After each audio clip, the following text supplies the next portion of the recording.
Day 7 काफी hard होने वाला था, लेकिन इतना हार्ड होगा ये किसी ने इमेजिन नहीं किया था। फाइट के बीच अचानक जमीन हिलती है और वहीं से एक गॉब्लिन लॉर्ड बाहर निकलता है, बिल्कुल एक फाइनल बॉस की तरह, जो इतनी अर्ली स्टेज में एग्जिस्ट ही नहीं करना चाहिए था। यह देखकर विलेजर्स पीछे की तरफ पुश होने लगते हैं, जिस पर उनकी सोर्ड्स भी धीरे धीरे गिरने लग जाती है और यहाँ तक कि एजल भी डेंजर में आ जाता है। लेकिन हमारा एमसी काम्या कोई नॉर्मल प्लेयर नहीं है, बल्कि वही गाय है जिसने ये पूरा गेम बनाया है, जिस पर जैसे ही गॉब्लिन लॉर्ड अपनी विशाल मेस स्विंग करता है, काम्या कुछ बिल्कुल इंसेन करता है। वह बार बार डोज करना शुरू करता है और हर एक हिट काउंट करता है, जैसे उसकी लाइफ उसी पर डिपेंड करती हो, और असल में करती भी है। और फिर जैसे ही वो मैजिक नंबर रीच करता है, वह एक हिडन बग ट्रिगर करता है जो उसके अटैक्स को गारंटीड क्रिटिकल हिट्स में टर्न कर देता है, जिस पर एक ही बर्स्ट में काम्या रश करता है और गॉब्लिन लॉर्ड को स्लाइस करते हुए नीचे गिरा देता है। लेकिन एक फाइट जीतना ही काफी नहीं होता।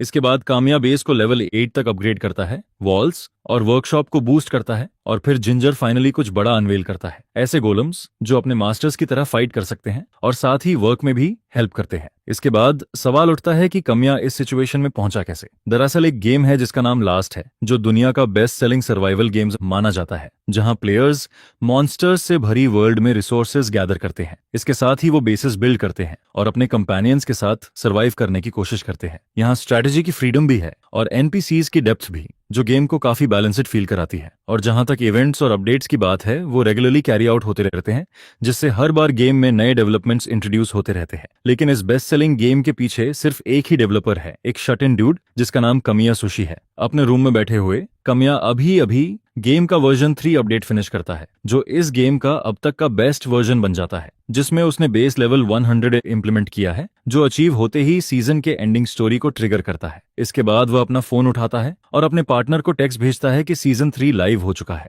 हालांकि कामिया ऐसा नहीं सोचता कि वह सीजन 3 पर रुकने वाला है, क्योंकि वह पहले से ही नेक्स्ट सीजन को कॉन्सेप्चुअलाइज करता जा रहा है। अपेरेंटली डेवलपमेंट शुरू हुए 5 साल हो चुके थे और रिलीज हुए 3 साल। इसके बावजूद कामिया के दिमाग में अभी भी ढेरों आइडियाज है और उसे लगता है कि गेम आगे और भी ज्यादा इंटरेस्टिंग होने वाला है। इसी बीच उसके पार्टनर ओनोहारा रूम में एंटर करता है और पूछता है कि क्या गेम सच में फिनिश हो चुका है। कामिया यह देखकर सरप्राइज हो जाता है कि ओनोहारा इतनी जल्दी आ गया, जिस पर ओनोहारा बताता है कि टेक्स्ट मिलते ही वह रनिंग चला आया। दरअसल ओनोहारा वतरू इस गेम का बिजनेस और लाइसेंसिंग रिप्रेजेंटेटिव है, जिस पर ओनोहारा कामिया की तारीफ करता है कि उसने पूरा गेम अकेले फिनिश किया। लेकिन कामिया मेंशन करता है कि बैकग्राउंड म्यूजिक और कुछ डिजाइन्स आउटसोर्स किए गए थे।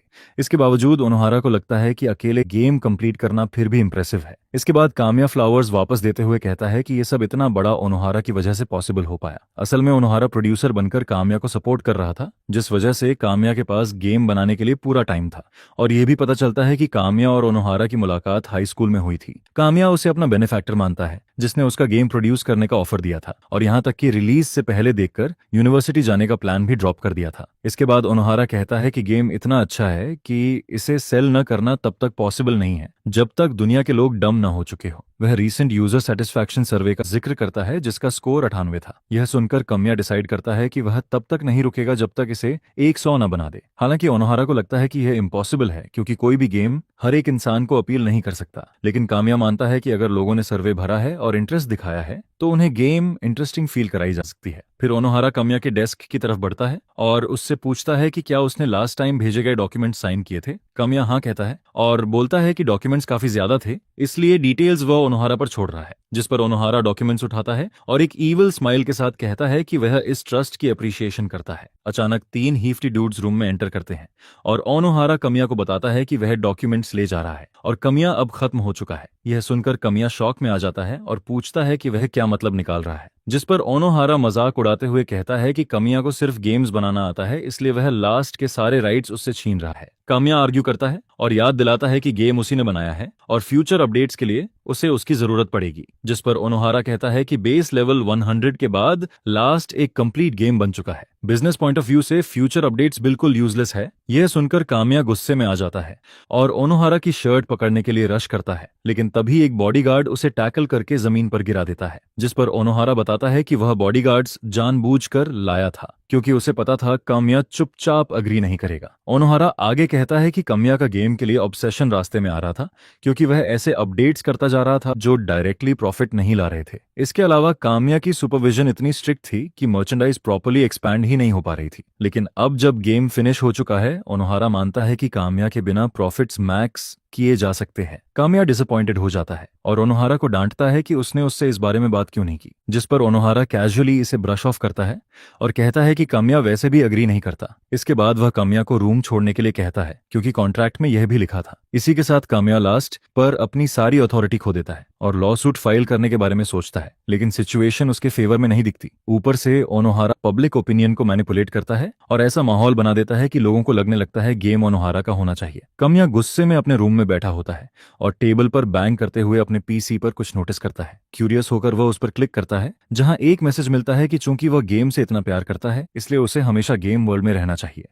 कामिया सोच ही रहा होता है कि इसका मतलब क्या है, तभी एक ब्राइट लाइट सामने आती है और उसे पीसी के अंदर सक कर लेती है। जब वह आंख खोलता है तो खुद को गेम वर्ल्ड में पाता है, जहां उसे गेम की असिस्टेंट एक फेरी नेम्ड लीफी वेलकम करती है। लीफी उसे गेम के बारे में समझा ही रही होती है। तभी कामिया रियलाइज करता है कि उसने जो आउटफिट पहना है वह फ्री ट्रायल वर्जन वाले कैरेक्टर का है। ये वही कैरेक्टर होता है जिसके स्टैट सबसे लो होते हैं, कोई स्किल्स नहीं होती, इक्विपमेंट कंपैटिबिलिटी भी नहीं होती और जो फर्स्ट मॉन्स्टर रेड में मरने के लिए डेस्टिन्ड होता है। ये सब जानकर कामिया डर जाता है और उसे लगता है कि वह फर्स्ट नाइट में ही मर जाएगा, जिस पर लीफी कामिया से कहती है कि वह विंडो में अपना नेम इनपुट करे। लेकिन कामिया अपना नाम डालने के बजाय याद करता है कि वह हिडन कोड से डेवलपर मोड एक्सेस कर सकता है। वह कोड इनपुट करता है और एक ब्राइट लाइट जल उठती है जो दिखाती है कि यह काम कर गया है। यह देखकर लीफी शॉक हो जाती है और उसे तुरंत समझ आ जाता है कि कामिया ही लास्ट का डेवलपर है। वह इतनी जोर से ब्लश करती है कि ऑलमोस्ट ब्रेन फ्रीज हो जाता है, लेकिन फिर खुद को संभालते हुए कामिया से प्रॉपर्ली इंट्रोड्यूस करती है। दरअसल लीफी एक फॉरेस्ट फेरी है जो नेचर को प्रोटेक्ट करती है और मानती है कि ह्यूमन एक्टिविटी भी नेचर का ही हिस्सा है।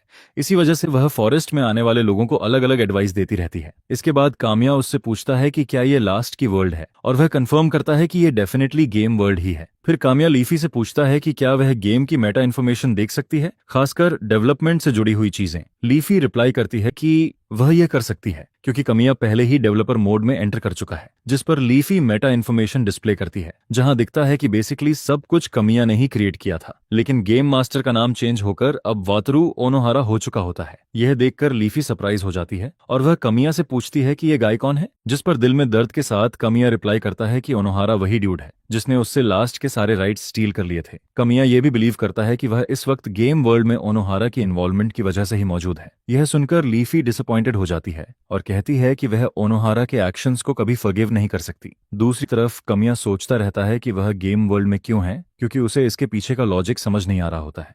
आखिर में वह सिर्फ इसी कंक्लूजन पर पहुंचता है कि वह खुद को गेम वर्ल्ड में मरने नहीं दे सकता, जिस पर कामिया प्रॉमिस करता है कि वह गेम वर्ल्ड में सर्वाइव करेगा और अपना गेम ओनोहारा से वापस लेगा। इसके बाद कामिया लीफी से पूछता है कि क्या वह उसकी हेल्प करेगी, जिस पर लीफी यस कह देती है। इसके बाद कामिया वार्प फीचर यूज करता है और खुद को बेस स्टेशन पर पाता है जो अभी भी लेवल 1 बेस होता है, जिस पर लीफी अपोलोजाइज करती है और कहती है कि वह बस लेवल 1 बेस ही क्रिएट कर पाई है। लेकिन कामिया को इससे कोई इशू नहीं होता क्योंकि यही स्पेसिफिकेशन उसने खुद गेम में छोड़ी थी। यहाँ यह भी रिवील होता है कि डेवलपर मोड में होने के बावजूद वह सिर्फ पैरामीटर्स ही देख सकता है। इसके बाद कामिया बेस के अंदर जाता है जहां रूम के फार एंड पर एक मैजिक स्टोन रखी होती है। ये एक मैजिक स्टोन होती है जिसे आयरनाइट कहा जाता है और सोर के नाम से भी जाना जाता है। ये एक स्पेशल पावर वाली स्टोन होती है जो रिसोर्सेज स्टोर कर सकती है और उन्हें वेपन्स या आइटम्स में कन्वर्ट कर सकती है। चूंकि ये ट्यूटोरियल होता है, लीफी मानती है कि कामिया को इसकी जरूरत नहीं है, लेकिन कामिया ऑब्जेक्ट करता है और कहता है कि वह ट्यूटोरियल लेने वाला है। क्योंकि ट्यूटोरियल के दौरान मॉन्स्टर स्पॉन नहीं करते, कामिया मानता है कि यह मटेरियल गैदर करने का सबसे सेफ टाइम है। यह सुनकर लीफी अग्री कर जाती है क्योंकि नॉर्मल गैदरिंग काफी डिफिकल्ट होती, खासकर इस वजह से कि कामिया ट्रायल वर्जन वाला कैरेक्टर यूज कर रहा है जो फर्स्ट नाइट में मरने के लिए बना होता है। ये बात कामिया भी जानता है कि करंट स्टेट में उसके पास कोई चांस नहीं है। इसके बाद कामिया सजेस्ट करता है कि उन्हें इमीडिएटली स्टार्ट करना चाहिए क्योंकि वह टाइम वेस्ट नहीं कर सकता, जिस पर लीफी एग्री करती है और ट्यूटोरियल को तुरंत स्टार्ट कर देती है। इसके बाद कामिया मटेरियल्स गैदर करने के लिए इधर उधर रन करता रहता है क्योंकि उसे गेम की हर एक चीज पता होती है। शाम तक कामिया वापस आता है पूरी तरह रफ हालत में।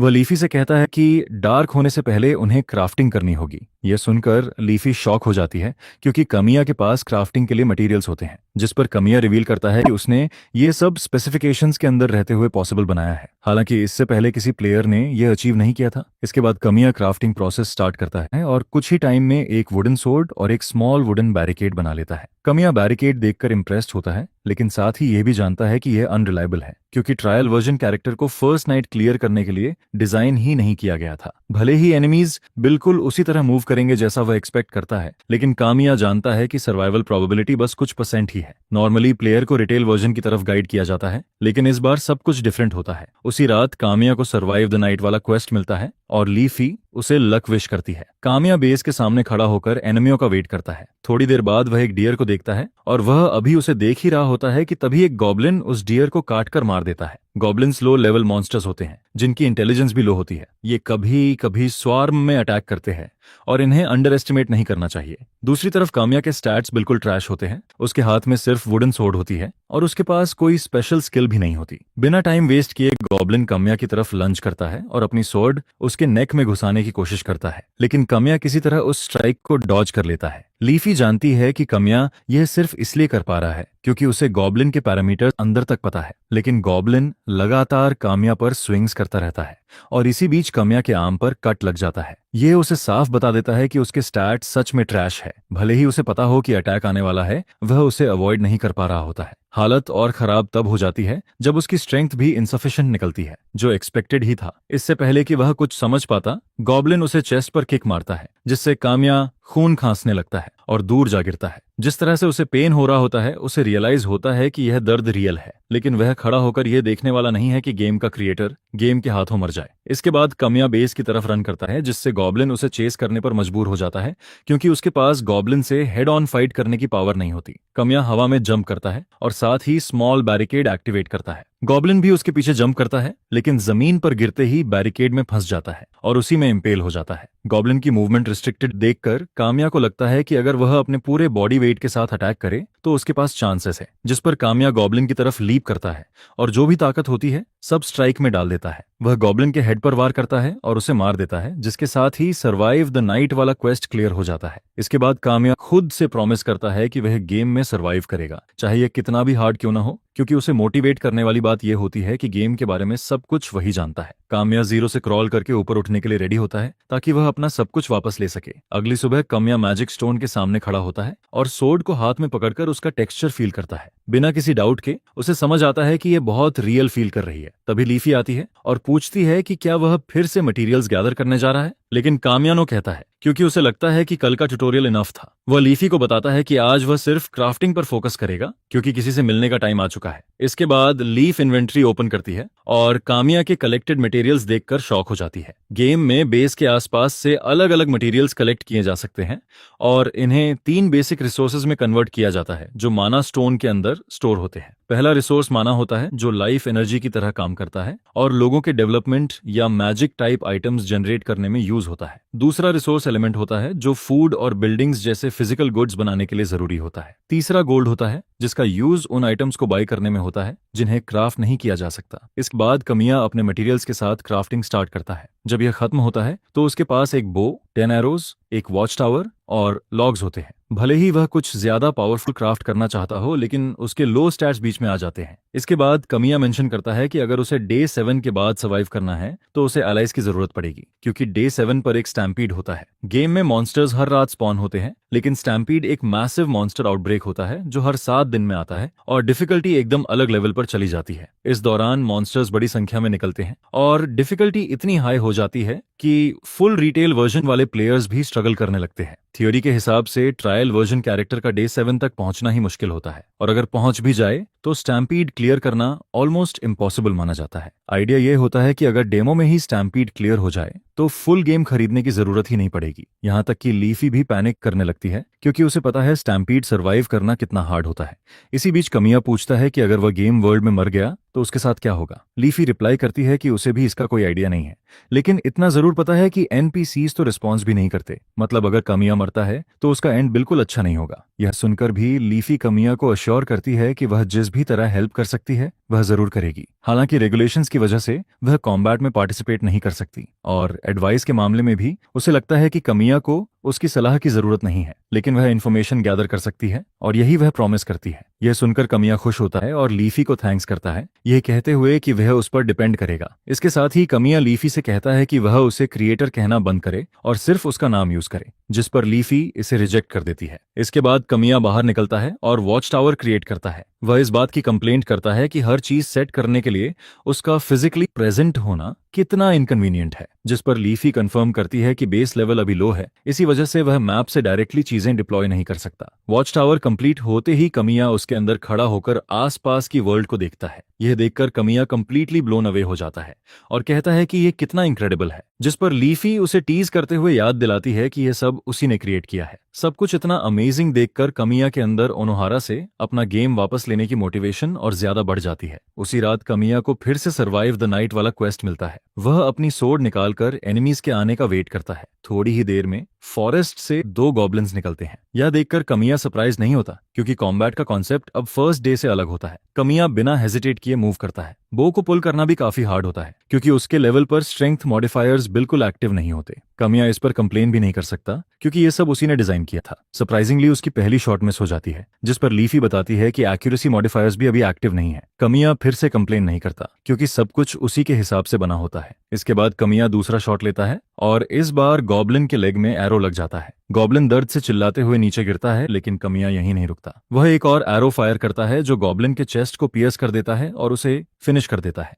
इसके बाद कमिया वॉच टावर से जंप करता है ताकि लास्ट गॉब्लिन के साथ डिस्टेंस क्लोज कर सके। पिछली रात से जो उसने सीखा होता है, उससे उसे समझ आ जाता है कि भले ही उसके स्टैट्स बिल्कुल खराब हो, फिर भी वह एक स्टेप आगे रह सकता है। गॉब्लिन उसके पास आते ही कमिया अपनी एक्यूरेसी मेंटेन करता है और एरो सीधा गॉब्लिन के बॉडी में घुस जाता है। कमिया एक और शॉट फायर करता है, जिससे गॉब्लिन नीचे गिर जाता है। इसके बाद वह उसके पास जाकर हेडशॉट देता है और उसे पूरी तरह फिनिश कर देता है। इसके साथ ही कमिया सेकंड नाइट भी सर्वाइव कर लेता है और लीफी उसके साथ इस विन को सेलिब्रेट करती है। हालांकि फॉरेस्ट के अंदर से एक लेडी ये सब साइलेंटली देख रही होती है। अगली सुबह कमिया यूजेबल एरोज कलेक्ट करने बाहर निकलता है, क्योंकि वह रिसोर्सेज वेस्ट अफोर्ड नहीं कर सकता। फायर्ड एरोज के टूटने का चांस होता है, लेकिन जो इंटैक्ट रहती है उन्हें रिकवर करके रीयूज किया जा सकता है। इंस्पेक्ट करते वक्त कामिया नोटिस करता है कि 2 एरोज इंटैक्ट है, लेकिन उसे सिर्फ एक ही मिलती है। हालांकि वह सरप्राइज नहीं होता, क्योंकि उसे पहले से पता होता है कि दूसरी एरो के साथ क्या हुआ है। उसी समय उसे एक क्वेस्ट मिलता है, जिसमें लॉस्ट एरो का वेयरअबाउट्स ढूंढने को कहा जाता है। कमिया फॉरेस्ट की तरफ जाती हुई ट्रेल स्पॉट करता है और उसे फॉलो करने लगता है। फॉरेस्ट के अंदर जाते वक्त कमिया लीफी को केयरफुल रहने को कहता है, जिस पर लीफी अश्योर करती है कि वह फाइन रहेगी, क्योंकि वह गेम के कंटेंट में इंटरफियर नहीं कर सकती और गेम उसे हार्म भी नहीं कर सकता। यहाँ रिवील होता है कि गेम में एक फीचर है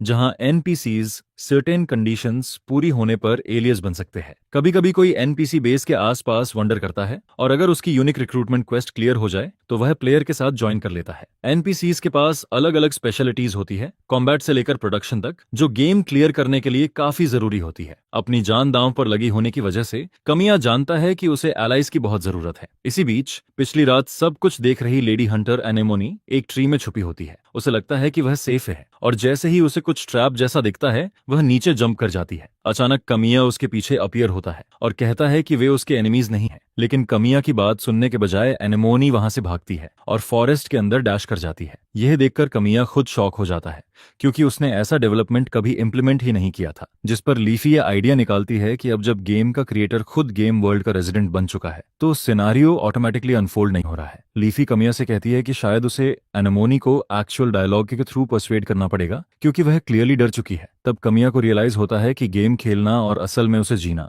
दोनों अलग चीजें हैं। वह सोचने लगता है कि अगर उसने सिचुएशन गलत हैंडल की तो क्या कैरेक्टर्स उसके एनिमी बन जाएंगे, क्योंकि अब वे अलाइव हैं। दिन के बाद कामिया रिसोर्सेज गैदर करके बेस लौट आता है। लीफी उससे पूछती है कि क्या उसने नेसेसरी एलिमेंट्स रिप्लेनिश कर लिए हैं, जिस पर कामिया यस कहता है और बताता है कि मॉन्स्टर्स का ना आना एक्चुअली अच्छा रहा। वह बेस स्टेशन में एंटर करता है और सजेस्ट करता है कि वे तुरंत क्राफ्टिंग स्टार्ट करें। लीफी उससे पूछती है कि क्या उसे लगता है उसका प्लान वर्क करेगा, जिस पर कामिया रिप्लाई करता है कि उसने एनेमोनी की बैक स्टोरी खुद लिखी है और उसे लगता है कि जो मेथड वह यूज करने वाला है उसकी सक्सेस चांस सबसे ज्यादा है। एनेमोनी की बैक स्टोरी में वह एक हंटर होती है जो अपने फादर के साथ अकेले रहती थी। फादर की डेथ के बाद वह अकेले फॉरेस्ट में रहने लगती है। कमिया ने उसे इसी तरह डिजाइन किया था, लेकिन कमिया मानता है कि अगर वह उसे दूसरों के साथ रहने की वार्मथ फील करा दे तो वह शायद अपनी स्टोइक लाइफ छोड़कर उसके साथ ज्वाइन कर ले। फिर भी कमिया 100% कॉन्फिडेंट नहीं होता, क्योंकि अब सब कुछ स्क्रिप्ट से बाहर जा चुका है। इसके बाद कमिया जरूरी मटेरियल क्राफ्ट करता है, जिसमें आयरन पोट,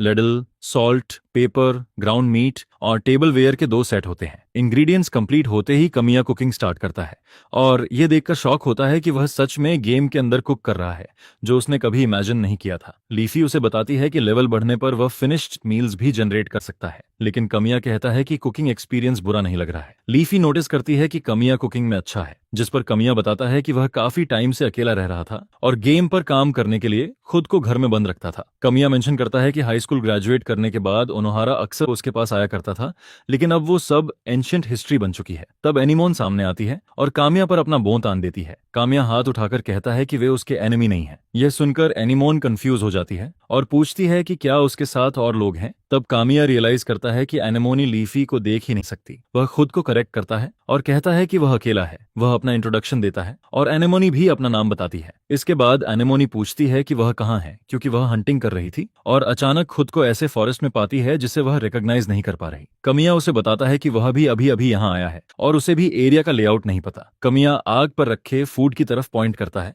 और एनेमोनी से पूछता है कि क्या वह इंटरेस्टेड है। वह उसे अश्योर करता है कि खाना पॉइजन्ड नहीं है, बस एक इंसान के लिए बहुत ज्यादा है। कमिया थोड़ा सा खाना निकालकर एनेमोनी को देता है और बताता है कि यह हैमबर्गर स्टेक है, जो beef, onions, bread crumbs, salt, paper को ग्राइंड करके बनाया जाता है और फिर ग्रिल किया जाता है। एनेमोनी एक बाइट लेती है और तुरंत ही फूड का स्वाद उसे ऐसा फील कराता है कि वह खाना जल्दी जल्दी खाने लगती है, जिस पर कमिया उसके पीछे मुस्कुराता रहता है। खाना खत्म करने के बाद एनेमोनी कमिया को थैंक्स करती है और बताती है कि यह डिश उसने पहली बार खाई है। इसके बाद वह कमिया से पूछती है कि क्या वह थोड़ा और ले सकती है, जिस पर कमिया हाँ कह देता है, क्योंकि उसके पास इंग्रेडिएंट्स मौजूद होते हैं। लेकिन साथ ही वह यह भी बताता है कि इसकी एक प्राइस है। यह सुनकर एनेमोनी पूछती है कि उसे क्या चाहिए, जिस पर कमिया रिप्लाई करता है कि उसे बैटल में उसकी स्ट्रेंथ चाहिए, क्योंकि वे एक डेंजरस जगह पर है। एनेमोनी थोड़ी देर सोचती है और कमिया उसे बताता है कि प्रे बनने से बचने का एक ही तरीका है, हंटर बनना। तभी सिस्टम कमिया को फिर से सर्वाइव द नाइट वाला रेगुलर क्वेस्ट देता है और साथ ही बताता है कि अगर वह एनेमोनी के साथ मिलकर लड़ता है और जीतता है तो एनेमोनी ज्वाइन कर लेगी। सरप्राइजिंगली एनेमोनी कमिया से कहती है कि वह उसके साथ बैटल में ज्वाइन होने के लिए रेडी है। ज्यादा देर नहीं होती कि डिस्टेंस में 3 गॉब्लिन्स नजर आते हैं। लीफी को लगता है कि बस यही है, लेकिन कमिया जानता है कि फॉरेस्ट में अभी और गॉब्लिन्स छुपे हुए हैं। जैसा कमिया कहता है वैसे ही फॉरेस्ट से और गॉब्लिन्स निकल आते हैं। कमिया बैटल के लिए प्रिपेयर होता है और एनेमोनी को बताता है कि उसे बैकअप चाहिए। कमिया स्टोरेज स्पेस से अपनी सोर्ड निकालता है, जिसे देखकर एनेमोनी इंप्रेस्ड हो जाती है और सोचने लगती है कि क्या कमिया माना स्टोन का कॉन्ट्रैक्ट होल्डर है। कमिया गॉब्लिन्स की तरफ बढ़ता है और उनके अटैक्स डॉज करता रहता है, और जैसे ही वह उनमें से एक को आइसोलेट करता है, वह एनेमोनी को कॉल करता है, जो गॉब्लिन को हेडशॉट देकर खत्म कर देती है।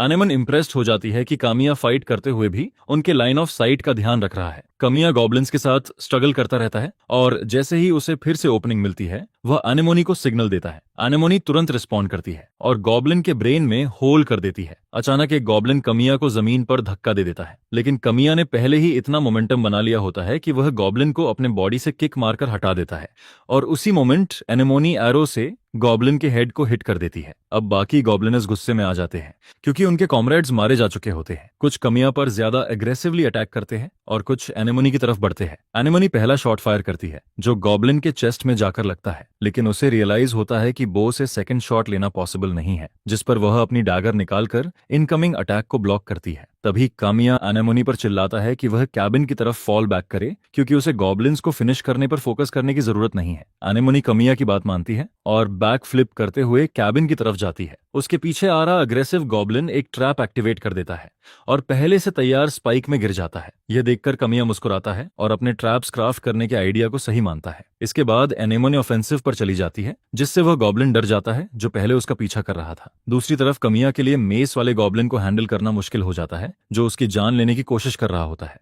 कमिया रियलाइज करता है कि यह सब उसके ट्रैश स्टैट्स की वजह से हो रहा है। इससे पहले कि वह कुछ समझ पाता, गॉब्लिन उसकी स्वॉर्ड गिरा देता है, लेकिन जैसे ही गॉब्लिन उसका सिर कुचलने वाला होता है, एक एरो उड़ते हुए सीधे गॉब्लिन के हेड में लगती है और उसे मार देती है। कमिया शॉक हो जाता है और पीछे मुड़कर देखता है, जहां उसे पता चलता है कि एनेमोनी ने डैगर से जिस गॉब्लिन से वह लड़ रही थी उसे मार दिया था और उसी वजह से उसे कामिया की हेल्प करने का टाइम मिल गया। इसके साथ ही कामिया थर्ड डे भी सरवाइव कर लेता है। बैटल के बाद कामिया कैबिन की तरफ जाता है ताकि माना स्टोन के साथ इन्वेंट्री ऑर्गेनाइज कर सके। तभी एनेमनी कंफर्म करती है कि कामिया सच में माना स्टोन का कॉन्ट्रैक्टर है। कामिया इसे कंफर्म करता है और बताता है कि उसने रिसेंटली मैजिक स्टोन के साथ कॉन्ट्रैक्ट किया है। दरअसल एनपीसीज प्लेयर स्पेसिफिक एबिलिटीज को स्पेशल मैजिक मानते हैं जो सिर्फ मियाना स्टोन के कॉन्ट्रैक्टर ही यूज कर सकते हैं, और वह भी गेम कंट्रोलर्स के हिसाब से। इसके बाद कामिया फाइनली अपनी बात रखता है और एनिमोन से कहता है कि वह उसके साथ ज्वाइन हो जाए, क्योंकि उसके पास जाने के लिए कोई जगह नहीं है और उसे सरवाइव करने के लिए एलाइज चाहिए। एनेमनी उस पॉपुलर सेइंग के बारे में बात करती है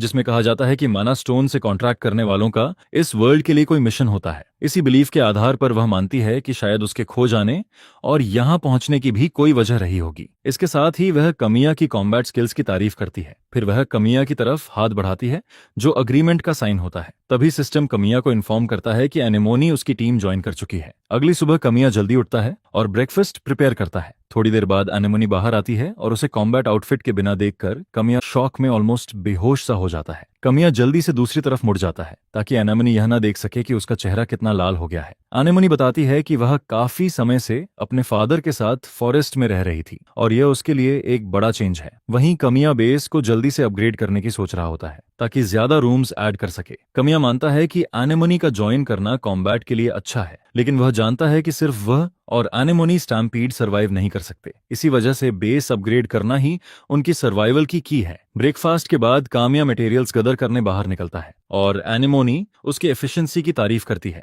बेस लौटने पर एनेमोनी नोटिस करती है कि कमिया वरीड लग रहा है और पूछती है कि क्या बात है, जिस पर कमिया बताता है कि बेस लेवल अप करने के लिए रिसोर्सेज अभी इनफ नहीं है। ये सुनकर एनेमोनी कंफ्यूज हो जाती है और पूछती है कि बेस लेवल अप करने का मतलब क्या है। कमिया एक्सप्लेन करता है कि अगर मैजिक स्टोन में इनफ रिसोर्सेज स्टोर हो जाए तो उसकी पावर से बिल्डिंग्स कंस्ट्रक्ट की जा सकती है और बैरिकेड सेट की जा सकती है। वह बताता है कि इसी वजह से उसने एनेमोनी से रिसोर्सेज गैदर करने को कहा था, लेकिन अब भी यह सफिशिएंट नहीं है। कामिया मेंशन करता है कि हर 7 दिन में एक मॉन्स्टर आउटब्रेक होता है और उन्हें बैरिकेड्स और ज्यादा ट्रैप्स की जरूरत पड़ेगी। वह एनेमोनी को क्लियर कर देता है कि अगर सर्वाइव करना है तो प्रिपेयर्ड रहना होगा। यह सुनकर एनेमोनी बाहर निकल जाती है और कामिया से कहती है कि वह और रिसोर्सेज गैदर करने जा रही है। कामिया उसे थैंक्स कहता है और बताता है कि वह मीनवाइल दूसरे ऑप्शंस के बारे में सोचेगा। इसके बाद कमिया बात करता है कि लेवल अप करना कितना हार्ड है, भले ही उसने गेम में अर्ली स्टेज में ही एनेमोनी को रिक्रूट कर लिया हो। वह विश करता है कि उसके पास ड्रॉप रेट बूस्ट होता। लीफी की टिप्स से उसे पता चलता है कि कुछ कैरेक्टर एबिलिटीज और मैजिक आइटम्स ऐसे होते हैं जो बेटर आइटम्स के लिए ड्रॉप रेट बूस्ट करते हैं, लेकिन कमिया का ट्रायल वर्जन कैरेक्टर ये बोनसेस नहीं रखता क्योंकि इस वर्जन में ऐसा पॉसिबल ही नहीं है। कमिया लीफी से कहता है कि उन्हें कोई और वे सोचनी होगी। वह सजेस्ट करता है कि लीफी सारे डेवलपर मोड कंसोल्स ओपन करे। लीफी खुशी खुशी ऐसा करती है और कहती है कि अगर पैरामीटर्स डायरेक्टली ट्वीक हो पाते तो कितना अच्छा होता। कामिया बताता है कि सिस्टम वाइज ये काफी टफ है और इवन अगर पॉसिबल भी हो तो रनिंग गेम में ऐसा करना रिस्की है, क्योंकि लास्ट एक कॉम्प्लेक्स गेम सिस्टम है जहां रियल टाइम में कई एआई एडजस्टमेंट सिस्टम्स चल रहे होते हैं। अगर गेम में कोई न्यूमेरिकल डिस्क्रिपेंसी आती है तो एआई तुरंत उसे करेक्ट करने लगता है, लेकिन ये करेक्शन सिर्फ गेम के डिजाइन स्कोप के अंदर ही काम करते हैं। अगर चेंजेस ज्यादा हो जाए तो एआई की करेक्शन रेंज क्रॉस हो सकती है, जिससे अनएक्सपेक्टेड बग्स या मैलफंक्शंस हो सकते हैं। फिर भी कमिया अच्छी तरह जानता है कि करंट सिचुएशन में वे 7th डे सर्वाइव नहीं कर पाएंगे। वह सोचने लगता है कि क्या नॉर्मल गेम प्ले के बाहर भी कोई तरीका है। अचानक उसे रियलाइज होता है कि डेवलपर फंक्शंस के साथ शायद रिसोर्सेज की अमाउंट से अलग हटकर लेवल अप करने का कोई वे हो सकता है। इसके बाद कामिया लीफी से पूछता है कि क्या इंस्टेंट बिल्ड मोड यूज करना पॉसिबल है। इंस्टेंट बिल्ड मोड एक टेस्ट फंक्शन होता है जो डेवलपमेंट के टाइम यूज किया गया था और ये रिसोर्सेज के बिना भी फैसिलिटीज बिल्ड करने और अपग्रेड्स करने की परमिशन देता है। तब लीफी को रियलाइज होता है कि इंस्टेंट बिल्ड मोड के साथ सिस्टम एआई करेक्शंस में इंटरफियर नहीं करेगा। कमिया इस बात को कंफर्म करता है और बताता है कि सिस्टम को ऐसे डिजाइन किया गया है कि डेवलपर अथॉरिटी से किए गए मॉडिफिकेशंस एक्सेप्ट कर ले। क्योंकि कमिया डेवलपर मोड में लॉग्ड इन है, लीफी को लगता है कि एप्लीकेशन प्रोग्रामिंग इंटरफेस यानी एपीआई ओपन हो जानी चाहिए। लीफी तुरंत उस पर जंप करती है और सर्च करने लगती है और बहुत कम टाइम में उसे एक्सेस मिल भी जाता है। कामिया उससे पूछता है कि क्या वह इसे एक्सेस कर सकती है, जिस पर लीफी बताती है कि कंसोल से यह इम्पॉसिबल लग रहा है, लेकिन अगर वह अंदर डाइव करे तो शायद कर पाए। इतना कहते ही कमिया के वॉर्न करने से पहले ही लीफी सिस्टम के अंदर डाइव कर जाती है। अंदर पहुंचते ही उसे एक्सेस पॉइंट मिल जाता है और वह इंस्ट्रक्शंस इनपुट करना शुरू कर देती है। इसी प्रोसेस में मेंटेनेंस एआई एक्टिवेट हो जाता है क्योंकि उसे लगता है कि लीफी एक बग है। खुद को डेंजर में देखकर लीफी अपनी स्पीड बढ़ा देती है। कुछ सेकंड्स बाद वह एक्सेस कर लेती है और जो करना होता है वह करके घबराहट में बाहर डाइव कर जाती है। कमिया के चेहरे पर पसीना होता है और वह तुरंत पूछता है कि क्या वह ठीक है, जिस पर लीफी उसे अश्योर करती है कि वह फाइन है। हालांकि वह यह भी बताती है कि मेंटेनेंस एआई ने उसे ऑलमोस्ट खा ही लिया था। कमिया इस पर सरप्राइज नहीं होता क्योंकि उसे पता है कि लीफी का सिस्टम में एंटर करना नॉर्मल बिहेवियर नहीं है। उसे समझ आ जाता है कि सिस्टम ने लीफी को बग मानकर एलिमिनेट करने की कोशिश की होगी। यह सुनकर लीफी फ्रीक आउट हो जाती है कि वह ऑलमोस्ट टर्मिनेट हो गई थी। इसके बाद कमिया उससे पूछता है कि क्या वह कंसोल सिस्टम को पीक कर सकती है बिना अंदर जाए। लीफी ऐसा करती है और शॉक में चिल्ला उठती है क्योंकि मेंटेनेंस एआईएस मल्टीप्लाई हो चुके होते हैं और अब उनकी संख्या बहुत ज्यादा हो जाती है। यह सुनकर कमिया समझ जाता है कि उसी एपीआई को दोबारा एक्सेस करना अब काफी डिफिकल्ट होगा। लीफी इसके लिए अपोलोजाइज करती है लेकिन कमिया उसे बताता है कि इसमें उसकी गलती नहीं है, बल्कि यह प्रूफ है कि सिस्टम सही तरीके से काम कर रहा है। बल्कि कमिया को लगता है कि उसे लीफी से माफी मांगनी चाहिए थी क्योंकि उसने उसे इतना डेंजरस काम करने भेजा। फिर भी वह खुश होता है कि लीफी सेफ है। इसी बीच लीफी भागकर उसे हग कर लेती है। लीफी की मेहनत की वजह से कमिया को इंस्टेंट बिल्ड का ऑप्शन मिल जाता है और वह उसे एक्टिवेट करता है। कुछ टाइम बाद एनेमनी वापस आती है और देखती है कि बेस पूरी तरह चेंज हो चुका है और पहले से काफी बड़ा हो गया है। बेस में ज्यादा रूम्स होते हैं और चारों तरफ बैरिकेड्स लगे होते हैं जो बेस को प्रोटेक्ट कर रहे होते हैं। इसके साथ ही बेस लेवल 3 पर जंप कर जाता है और एनेमनी मैजिक स्टोन्स की तारीफ करती है कि वे कितने अमेजिंग हैं। इसके बाद कमिया एनेमनी से कहता है कि वह कोई भी हट यूज कर सकती है जो उसे पसंद हो, लेकिन साथ ही यह भी कहता है कि उसे जल्दी डिसाइड करना होगा। यह सुनकर एनेमनी सरप्राइज हो जाती है और पूछती है कि उसने ऐसा क्यों कहा, लेकिन उसके सवाल खत्म होने से पहले ही बेस के बीचों बीच एक बीम ऑफ लाइट गिरती है जिसके अंदर एक पोर्टल होता है। कामिया उसे बताता है कि अब हट्स खत्म होने वाले हैं। जब लाइट क्लियर होती है तो कई लोग इधर उधर देखते हुए नजर आते हैं और समझने की कोशिश करते हैं कि वे कहाँ हैं। उनमें एक लड़का ओजल होता है और उसके साथ उसकी माँ रिया भी होती है। उन्हें देखकर एनीमोन चौंक जाती है और अपनी स्वॉर्ड की तरफ हाथ बढ़ाती है, लेकिन कमिया उसे रोक देता है। कमिया नोटिस करता है कि असिल पहले ही बाकी विलेजर्स के सामने शील्ड बनकर खड़ा हो चुका है। कमिया एक डीप ब्रेथ लेता है और खुद को इंट्रोड्यूस करता है,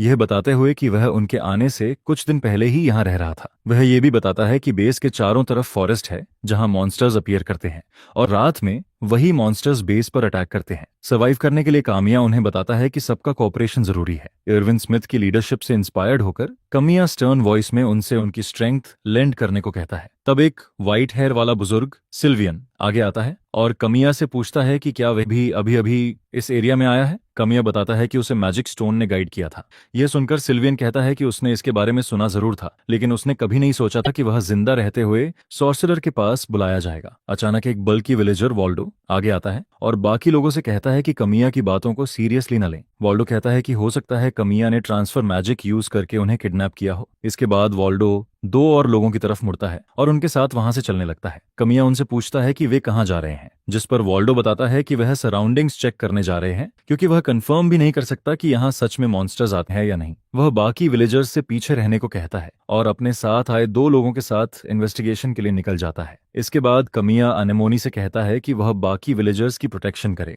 जबकि वह बाहर गए लोगों पर नजर रखेगा। फॉरेस्ट के अंदर चलते हुए कमिया विलेजर्स को ज्यादा दूर न जाने की वार्निंग देता है, लेकिन वॉल्डो इतना स्टबर्न होता है कि वह कमिया की सारी वार्निंग्स इग्नोर कर देता है। असल में बेस के आसपास का एरिया रिसोर्स गैदरिंग के लिए होता है, लेकिन साथ ही यह एक डेंजरस जोन भी होता है जहां दिन और रात दोनों समय मॉन्स्टर्स अपीयर करते हैं। गेम सिस्टम के मुताबिक एक बार बेस छोड़ने के बाद दूसरे बेस पर जाना पॉसिबल नहीं होता। प्लेयर जितना बेस से दूर जाता है मॉन्स्टर्स उतने ही स्ट्रांग होते जाते हैं। इसी वजह से यह पूरा सिस्टम प्लेयर्स की एक्शंस को रिस्ट्रिक्ट करने के लिए बनाया गया होता है। थोड़ी देर बाद वॉल्डो और उसके लोग ऐसे क्यूट बनीज देखते हैं जिनके सिर पर छोटे हॉर्न्स होते हैं। उनमें से एक कमिया से पूछता है कि क्या ये वही मॉन्स्टर है जो बेस पर अटैक करते हैं। कमिया इस बात को कंफर्म कर देता है, लेकिन वॉल्डो को इस पर डाउट होता है। कमिया पीछे रुक जाता है और सोचता है कि वॉल्डो को हार्ड वे से सीखने देना ही बेहतर है। उन्हें नहीं पता होता कि ये बनीज असल में हंटर बनी होते हैं जो कार्निवोरस और फियर्स रैबिट टाइप मॉन्स्टर्स हैं। ये बनीज अपने हार्मलेस लुक से प्रे को फॉल्स सेंस ऑफ सिक्योरिटी में डाल देते हैं और फिर ग्रुप में सराउंड करके अटैक करते हैं।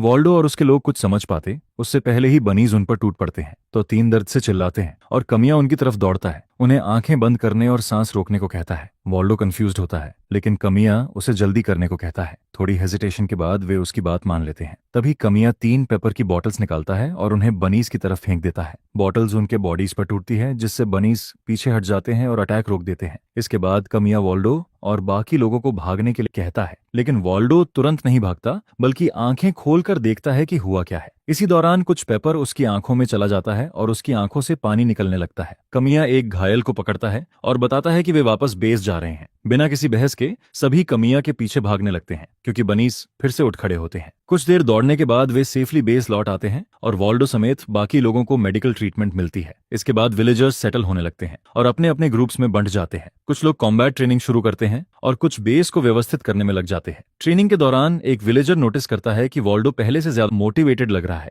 वॉल्डो कहता है कि मॉन्स्टर्स थोड़े टफ है लेकिन उसे भरोसा है कि अगली बार वे उन्हें हरा लेंगे। इसी बीच लीफी कमिया के पास आती है और कहती है कि वह खुश है कि बेस में ज्यादा एलाइज जुड़ गए हैं। कमिया शॉर्ट सा जवाब देता है जिससे लीफी नोटिस कर लेती है कि कुछ रॉन्ग है। वह उससे पूछती है कि प्रॉब्लम क्या है, जिस पर कमिया असिल की तरफ इशारा करता है। दरअसल गेम के अर्ली स्टेजेस में कुछ गाइड लाइक इवेंट्स होते हैं और कैरेक्टर्स को इस तरह सेट किया जाता है कि वे प्लेयर्स को गेम वर्ल्ड के रूल्स समझा सके। असिल वही कैरेक्टर होता है जिसे प्लेयर्स को यह सिखाने के लिए रखा गया होता है कि डेड एनपीसीज को रिवाइव नहीं किया जा सकता। उसी रात मॉन्स्टर अटैक के दौरान ये सामने आता है कि ओजल बैटल में मारा जाने वाला है। इसके बाद प्लेयर्स ये सीखते हैं कि एनपीसीज रिप्लेस नहीं किए जा सकते जब वे एएल की मां को अपने बच्चे के लिए ग्रीविंग करते हुए देखते हैं क्योंकि ओजल जल्द ही मरने वाला होता है। कमिया यह सोचने पर मजबूर हो जाता है कि क्या उसके पास उसकी फेट बदलने की पावर है। दिन की ट्रेनिंग के बाद वॉल्डो और बाकी कॉम्बैटेंट्स भूखे पेट वापस आते हैं लेकिन ग्रुप की विमेन पहले से ही खाने का इंतजाम कर चुकी होती है। कुछ ही देर में बेस पर मौजूद कोई खाने के लिए टेबल पर बैठ जाता है। खाते वक्त एजल मजाकिया अंदाज में एनेमनी से उसकी सोर्ड प्ले के बारे में पूछता है। एनेमनी मानती है कि उसकी सोर्ड स्किल्स ठीक ठाक है और यह बात ओजेल को मोटिवेट करती है लेकिन साथ ही एनेमनी उसे बताती है कि आर्चरी में उसे अभी काफी काम करना है। दूसरी तरफ कमिया खाना खाने के बजाय ओजेल पर ज्यादा ध्यान देता है क्योंकि उसे पता है कि एजल सिर्फ एक ऐसा कैरेक्टर है जिसे गेम में प्लेयर्स को रूल्स समझाने के लिए डाला गया है। कमिया जानता है कि भले ही प्लेयर्स ओजेल को बैटल में न भेजे फिर भी वह इवेंचुअली अपनी स्ट्रेंथ ओवर एस्टिमेट करेगा, बैटल में भटक जाएगा और अपनी जान गंवा देगा। यही वो तरीका है जिससे प्लेयर्स समझते हैं कि एनपीसीज रिस्पॉन्ड नहीं करते। वॉल्डो असील को पकड़कर उसके सिर पर हाथ फेरता है और कहता है कि वह आखिरकार एक आदमी बन गया है लेकिन उसकी मां वॉल्डो को ऐसा करने से रोकती है। असिल अपनी मां से कहता है कि मॉन्स्टर्स उन पर हमेशा अटैक करते रहते हैं इसलिए उसके पास फाइट सीखने के अलावा कोई ऑप्शन नहीं है। उसकी मां आर्ग्यू करती है कि उसे लड़ने की जरूरत नहीं है क्योंकि एडल्ट्स ये काम करने के लिए मौजूद है लेकिन एसल काउंटर आर्ग्यूमेंट देता है और अपनी मां को याद दिलाता है कि उसे सबको प्रोटेक्ट करना है क्योंकि उसके फादर भी ऐसे ही थे। रिया असेल से कहती है कि उसका फादर वाकई स्ट्रांग था लेकिन उसने कभी रेकलेसनेस को करेज नहीं समझा। यह सुनकर कमिया फाइनली समझ जाता है कि रेकलेसनेस और करेज दो अलग चीजें हैं और अगर उसे एसल को जिंदा रखना है तो उसे एक नया अप्रोच अपनाना पड़ेगा। कमिया रियलाइज करता है कि उसे ऐसी स्ट्रैटेजी चाहिए जिसमें सक्सेस का चांस हो और जो करेज से बैक्ड हो। सिल्वियन भी कॉन्वर्सेशन में ज्वाइन करता है और असल से कहता है कि वह रेकलेस न बने जैसा उसकी मां ने कहा। असल बुजुर्ग की एडवाइस को एक्नॉलेज करता है। सिल्वियन सजेस्ट करता है कि वे सब मिलकर विलेज की प्रोटेक्शन करें लेकिन तभी उन्हें रियलाइज होता है कि अब यह उनका विलेज रहा ही नहीं है। उसी मोमेंट सिल्वियन कमिया से पूछता है कि क्या उनके पास पीने के लिए कोई बूज है। यह सुनकर वॉल्डो सरप्राइज हो जाता है कि बैटल से पहले बुजुर्ग शराब मांग रहा है। सिल्वियन कहता है कि वह इसी वजह से बूज चाहता है क्योंकि उसने डिसाइड किया है कि वह सोबर मरने वाला नहीं है। वॉल्डो इसे पैथेटिक रेजोल्यूशन कह देता है और वहां मौजूद सभी लोग हंस पड़ते हैं। इसके बाद कमिया उनसे कहता है कि अगर वे रात के रेड को सर्वाइव कर लेते हैं तो वह ड्रिंक्स का इंतजाम करने की कोशिश करेगा ताकि टोस्ट किया जा सके। यह सुनते ही वॉल्डो सबसे पहले खड़ा होकर सेलिब्रेट करता है। हालांकि कमिया का मूड थोड़ा ऑफ होता है जिसे लीफी नोटिस कर लेती है और उससे पूछती है कि प्रॉब्लम क्या है। कमिया बताता है कि उसे इस बात से परेशानी हो रही है कि उसी ने सबको इस ब्रूटल सर्वाइवल गेम में धकेल दिया है। भले ही वह जानता है कि अल्टीमेट गेम बनाने के लिए यह जरूरी था, लीफी उससे एग्री करती है और याद दिलाती है कि उसके बिना एनपीसीएस एग्जिस्ट ही नहीं करते। कमिया कहता है कि वह ऐसा ट्रैश क्रिएटर नहीं बनना चाहता जो अपनी क्रिएशन की रिस्पॉन्सिबिलिटी न ले। शाम होते ही कमिया सबको गैदर करता है और बताता है कि एक और मॉन्स्टर रेड आने वाला है इसलिए उन्हें अपनी फॉर्मेशन दोबारा चेक करनी होगी। वह कहता है कि जो लोग कॉम्बैट में हिस्सा नहीं ले रहे हैं वे बेस के अंदर से पेरीमीटर पर नजर रखेंगे। कमिया बताता है कि मॉन्स्टर्स आमतौर पर एक डायरेक्शन से आते हैं लेकिन वह नहीं चाहता कि कोई केयरलेस हो, इसलिए सबको अलग अलग होकर वॉच रखने को कहता है। कॉम्बैटेंट्स के लिए वह बताता है कि बो में सबसे स्किल्ड 3 लोग एनेमोनी की लीड में आर्चरी स्क्वाड बनाएंगे। इसके बाद कमिया बाकी लोगों से कहता है कि वे अपनी सोर्ड्स उठाए और फ्रंट पर जाए, क्योंकि वे पेयर्स में काम करेंगे। एक पेयर आर्चरी स्क्वाड के सामने गार्ड बनेगा, जबकि वॉल्डो का ग्रुप उसके पार्टनर के साथ फ्रंट लाइंस पर रहेगा। यह सुनकर वॉल्डो एक्साइटेड हो जाता है, क्योंकि वह एक्शन में कूदने के लिए बेसब्र होता है। लेकिन वह पूछता है कि कमिया किसके साथ पेयर बनेगा, जिस पर कमिया बताता है कि ओजेल उसके साथ रहेगा। यह सुनकर ओजेल और उसकी माँ शॉक हो जाते हैं, और उसकी माँ तुरंत बोलती है कि ओजेल अचानक से फाइट में नहीं कूद सकता। कमिया उसे एश्योर करता है कि वह उसकी कंसर्न समझता है, लेकिन बैक में रहने से सेफ्टी गारंटी नहीं होती। कमिया कहता है कि अगर ओजेल फाइट करने को रेडी है और केपेबल है, तो इससे वह जल्दी स्ट्रांग बनेगा और उसके सर्वाइवल चांसेस भी बढ़ेंगे। फिर भी रिया वरीड रहती है, लेकिन कामिया उसे अश्योर करता है कि वह अपनी पूरी ताकत से ओजेल को प्रोटेक्ट करेगा। असल में कमिया जानबूझकर ओजेल को फ्रंट लाइंस पर रख रहा होता है, ताकि एनिमी मूवमेंट्स प्रिडिक्ट कर सके, क्योंकि सिस्टम एआई उसे मरवाने की कोशिश करेगा। भले ही ये गारंटी न हो, कामिया मानता है कि स्क्रिप्टेड इवेंट को ओवरटर्न करने के लिए रिस्क लेना जरूरी है। अनेमनी रिया से कहती है कि वह कामिया की कॉम्बैट प्रोवेस पर भरोसा कर सकती है, लेकिन कामिया रिया को साफ बता देता है कि वह एसल को तब तक नहीं ले जाएगा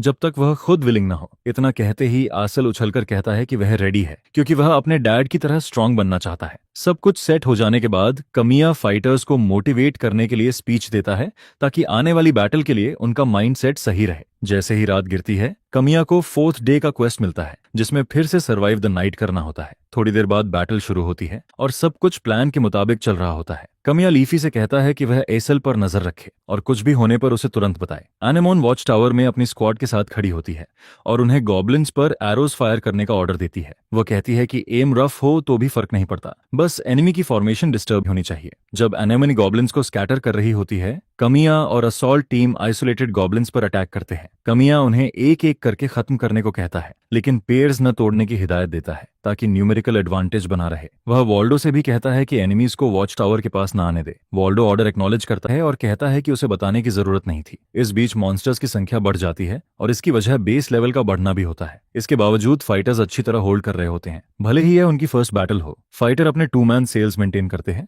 एनिमियों को कोऑर्डिनेट नहीं करने देते और फिर उन्हें खत्म करते हैं। वॉल्डो सबसे ज्यादा एक्साइटेड होता है और गॉब्लिन्स को ऐसे काटता है जैसे बटर हो। वॉल्डो एक गॉब्लिन से लड़ रहा होता है, तभी नोटिस करता है कि वह दूसरी डायरेक्शन में देख रहा है। वॉल्डो इस मौके का फायदा उठाकर गॉब्लिन को गिरा देता है और उसे लुक अवे करने के लिए मॉक करता है। उसे पता नहीं होता कि सिस्टम प्रोग्राम एक्टिवेट हो चुका है, जिसने गॉब्लिन्स को एसल को मारने के लिए ड्राइव कर दिया है। बैटल अच्छी तरह चलती रहती है और पहले से लगाए गए ट्रैप्स की वजह से एनिमी नंबर्स काफी कम हो जाते हैं। कमिया यह भी नोटिस करता है कि एनिमीज को रीड करना आसान लग रहा है और इसकी वजह एसेल की प्रेजेंस होती है, लेकिन गेम वर्ल्ड इतनी आसानी से चीजें छोड़ने वाला नहीं होता। अचानक गॉब्लिन्स और स्ट्रॉन्ग और ज्यादा फियर्स हो जाते हैं। एनेमोनी नोटिस करती है कि गॉब्लिन्स अजीब तरीके से मूव करने लगते हैं, जिस पर वह वॉच टावर से कूदकर ग्राउंड पर बैटल ज्वाइन करती है। दूसरी तरफ लीफी एजेल के साथ ही रहती है, लेकिन अचानक वह गॉब्लिन्स को कामिया को फ्लैंक करते हुए देखती है और कामिया को वार्न करती है। वह मुड़ भी नहीं पाता कि गॉब्लिन्स असील को जमीन पर गिरा देते हैं। यह देखकर कामिया पैनिक कर जाता है और असील पर चिल्लाता है कि जल्दी से उठो। एक गॉब्लिन उसे मारने ही वाला होता है,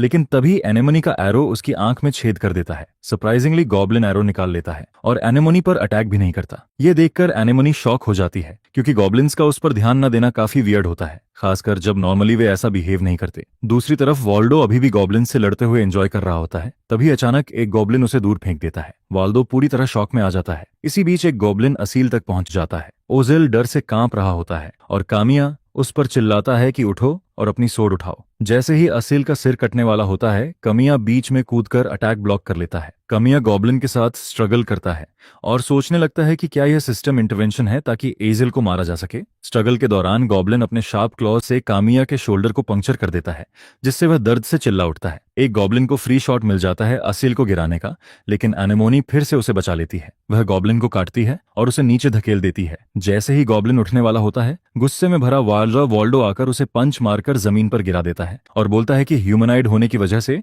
गॉब्लिन को मारना कितना आसान है। इसके बाद कमिया वॉल्डो और एनेमोनी को गॉब्लिन्स को दूर खींचने को कहता है। वॉल्डो एक गॉब्लिन पर कूद जाता है और उसे बेरहमी से पंच मार मारकर खत्म कर देता है। एनेमोनी भी अपना बो एंगेज करती है, गॉब्लिन्स पर एरोस फायर करती है और फाइटर्स को पुश बैक करने के लिए बोलती है। कमिया जल्द ही खुद को एक और गॉब्लिन के साथ स्ट्रगल करते हुए पाता है और वह एसल से कहता है कि गॉब्लिन के सिर पर वार करो। एसल फ्रीज हो जाता है, जिस पर कमिया उसे याद दिलाता है कि यह उसकी फेट का टर्निंग पॉइंट है। कमिया कहता है कि अगर उसे जीना है तो उसे लड़ना ही पड़ेगा। वह उससे पूछता है कि क्या वह सच में अपने पिता की तरह स्ट्रांग बनना चाहता है। यह सुनकर एसल मोटिवेट होता है और गॉब्लिन के हेड पर वार करता है। इससे कमिया को ओपनिंग मिलती है और वह अपनी सोर्ड गॉब्लिन की गर्दन में घुसा देता है और उसे खत्म कर देता है। कमिया आसेल की ब्रेवरी की तारीफ करता है और कहता है कि बस कुछ ही बाकी है। इसके बाद कमिया और उसके लोग गॉब्लिन्स के खिलाफ फाइट और तेज कर देते हैं और धीरे धीरे सारे गॉब्लिन्स को गिरा देते हैं। आखिर में एक लंबी और टफ बैटल के बाद कमिया और उसका ग्रुप जीत जाता है, हालांकि उनकी सोर्ड्स काफी खराब हालत में पहुंच चुकी होती है। दिन निकलते ही लोग खुशी मनाते हैं और कामिया को नोटिफिकेशन मिलता है कि उन्होंने 4th डे सर्वाइव कर लिया है। वे सब बेस लौटते हैं और एसल दौड़कर अपनी मां की बाहों में चला जाता है। कमिया खुश होता है कि वह आसल की फेट बदलने में कामयाब रहा। इसी के साथ वह स्टैम्पीड को बिना किसी को खोए पार करने के लिए और ज्यादा मोटिवेटेड हो जाता है। उसका कॉन्फिडेंस बहुत हाई होता है, लेकिन उसे यह नहीं पता होता कि गेम वर्ल्ड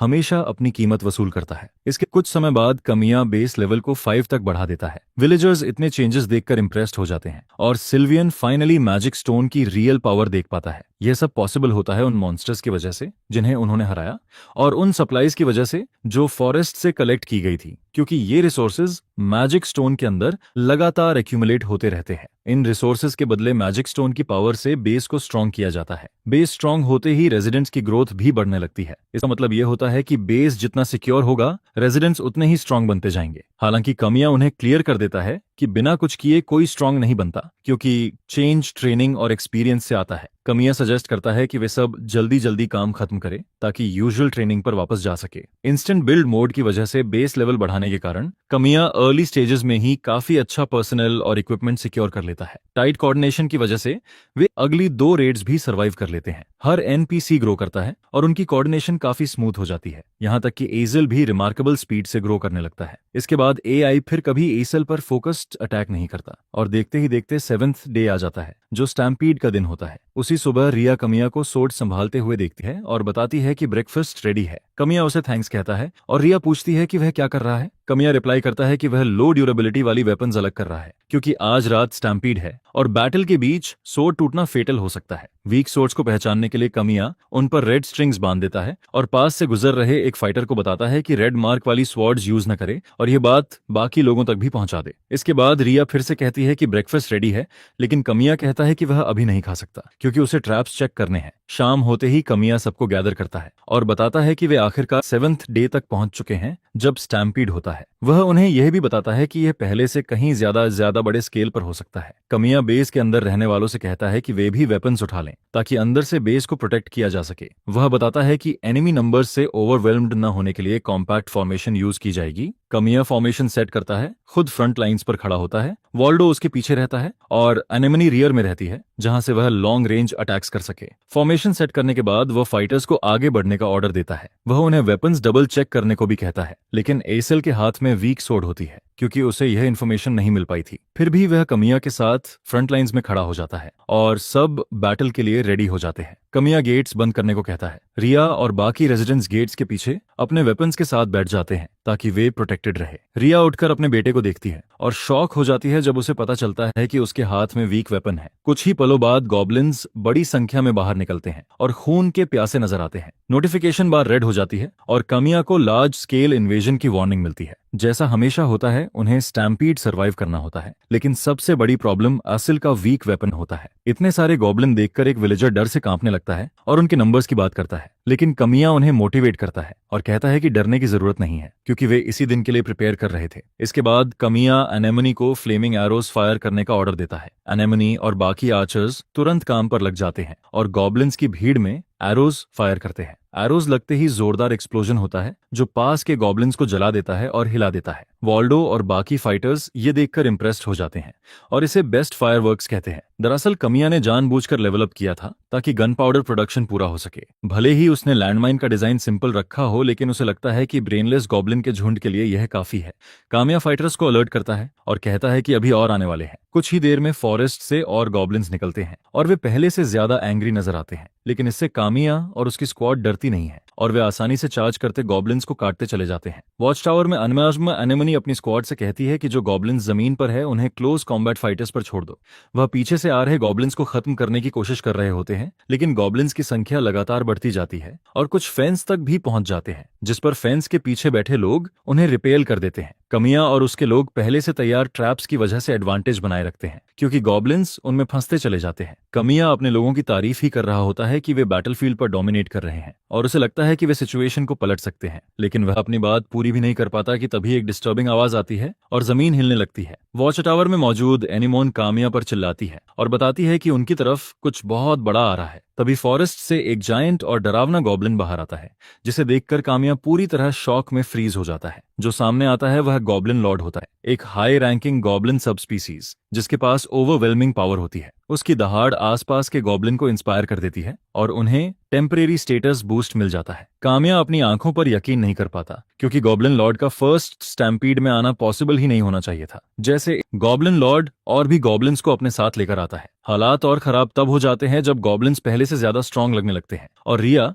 अपने बेटे को एक गॉब्लिन से स्ट्रगल करते हुए देखती है। उसे डर लगने लगता है कि अगर ऐसा ही चलता रहा तो सब कुछ डार्क हो जाएगा। जब बाकी लोग फेंस पर गॉब्लिन से लड़ रहे होते हैं, रिया वहां से निकल जाती है। तभी एक गॉब्लिन ब्रेक करके अंदर घुस आता है और कामिया सबको वार्न करने के लिए चिल्लाता है। एनेमनी रियलाइज कर लेती है कि सिचुएशन आउट ऑफ हैंड जा रही है और वह अपनी स्क्वाड से कहती है कि उन्हें वॉच टावर छोड़कर नीचे हेल्प करने जाना होगा। एनेमनी और उसकी स्क्वाड जंप करती है, वह सेफली लैंड कर जाती है, लेकिन स्क्वाड का एक मेंबर रफ लैंडिंग की वजह से हर्ट हो जाता है। वह दर्द से चिल्लाता है और एनेमोनी उसे ड्रैग करके फेंस के पीछे ले जाती है ताकि उसे हेल्प मिल सके। वह ये कर ही रही होती है कि तभी रिया एक सोर्ड हाथ में लेकर उसके पास से दौड़ती हुई निकल जाती है। एनेमोनी जोर से चिल्लाती है और उससे पूछती है कि वह कहाँ जा रही है, क्योंकि वह सीधे फ्रंट लाइंस की तरफ बढ़ रही होती है। रिया ज्यादा दूर भी नहीं जाती कि उसका सामना एक गॉब्लिन से हो जाता है। वह डर से फ्रीज हो जाती है और गॉब्लिन उसे मारने ही वाला होता है कि तभी एनेमोनी का प्रिसाइज एरो गॉब्लिन के हेड में लग जाता है। एनेमोनी रिया के पास जाती है और गुस्से में पूछती है कि वह आखिर कर क्या रही थी। रिया बताती है कि उसे एजेल को यह सोड देनी है, क्योंकि उसके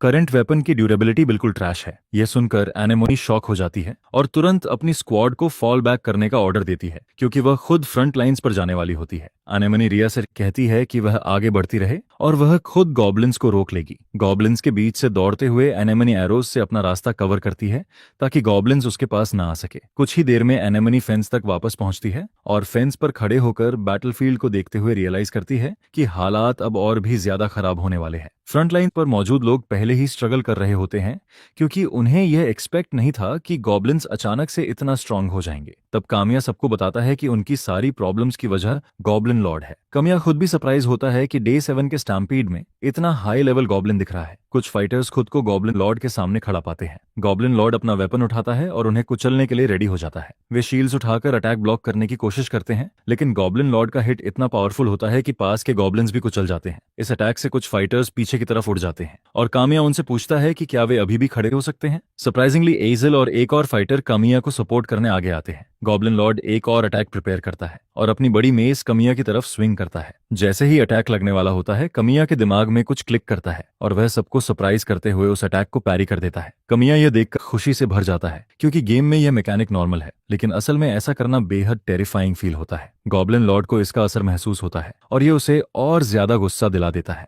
वह जोर से दहाड़ता है ताकि उसके सब और नर्डिनेट्स फ्रंट लाइंस पर आ जाए। आसेल और बाकी लोग तुरंत आगे आकर कामिया को प्रोटेक्ट करते हैं और उससे कहते हैं कि गॉब्लिन लॉर्ड को उसी के भरोसे छोड़ रहे हैं। वे कामिया से कहते हैं कि जल्दी इसे खत्म करे, क्योंकि उनकी सांसें जवाब देने लगी हैं। कमिया गॉब्लिन लॉर्ड की तरफ डैश करता है और उसके एक और अटैक को पैरी करता है। कमिया साफ देख पा रहा होता है कि वॉर ऑफ एट्रिशन उनके लिए बुरी साबित होगी, इसलिए उसे फाइट जल्द से जल्द खत्म करनी होगी। तभी वह लीफी को अपना नाम लेते हुए सुनता है और उससे रिंग कंसोल खोलने को कहता है, लीफी ऑर्डर कंफर्म करती है, कंसोल खोलती है एंड कामिया नोटिस करता है कि एआई बैलेंसिंग फीचर अभी ऑन है। लीफी पूछती है कि उसे कंसोल क्यों चाहिए, जिस पर कामिया बताता है कि रिंग मॉडिफायर एक्टिव है। इसके अलावा जनरेशन ए आई ओवरलोडेड होता है, मतलब वह ऑल क्रिटिकल ट्रिगर कर सकता है। लीफी कंफ्यूज हो जाती है क्योंकि उसे नहीं पता कि ऑल क्रिटिकल का मतलब क्या होता है। क्रिटिकल हिट वह अटैक होता है जो डिफेंस को इग्नोर करता है और डबल डैमेज देता है, लेकिन नॉर्मली ये रैंडम नंबर जनरेशन पर डिपेंड करता है। आरएनजी बिल्कुल डाइस रोल करने जैसा होता है जो गेम की प्रोबेबिलिटीज डिसाइड करता है, लेकिन गेम में एक बग होता है जिसे उन्होंने फिक्स नहीं किया था। अगर कोई 15 अटैक्स लगातार पैरी कर ले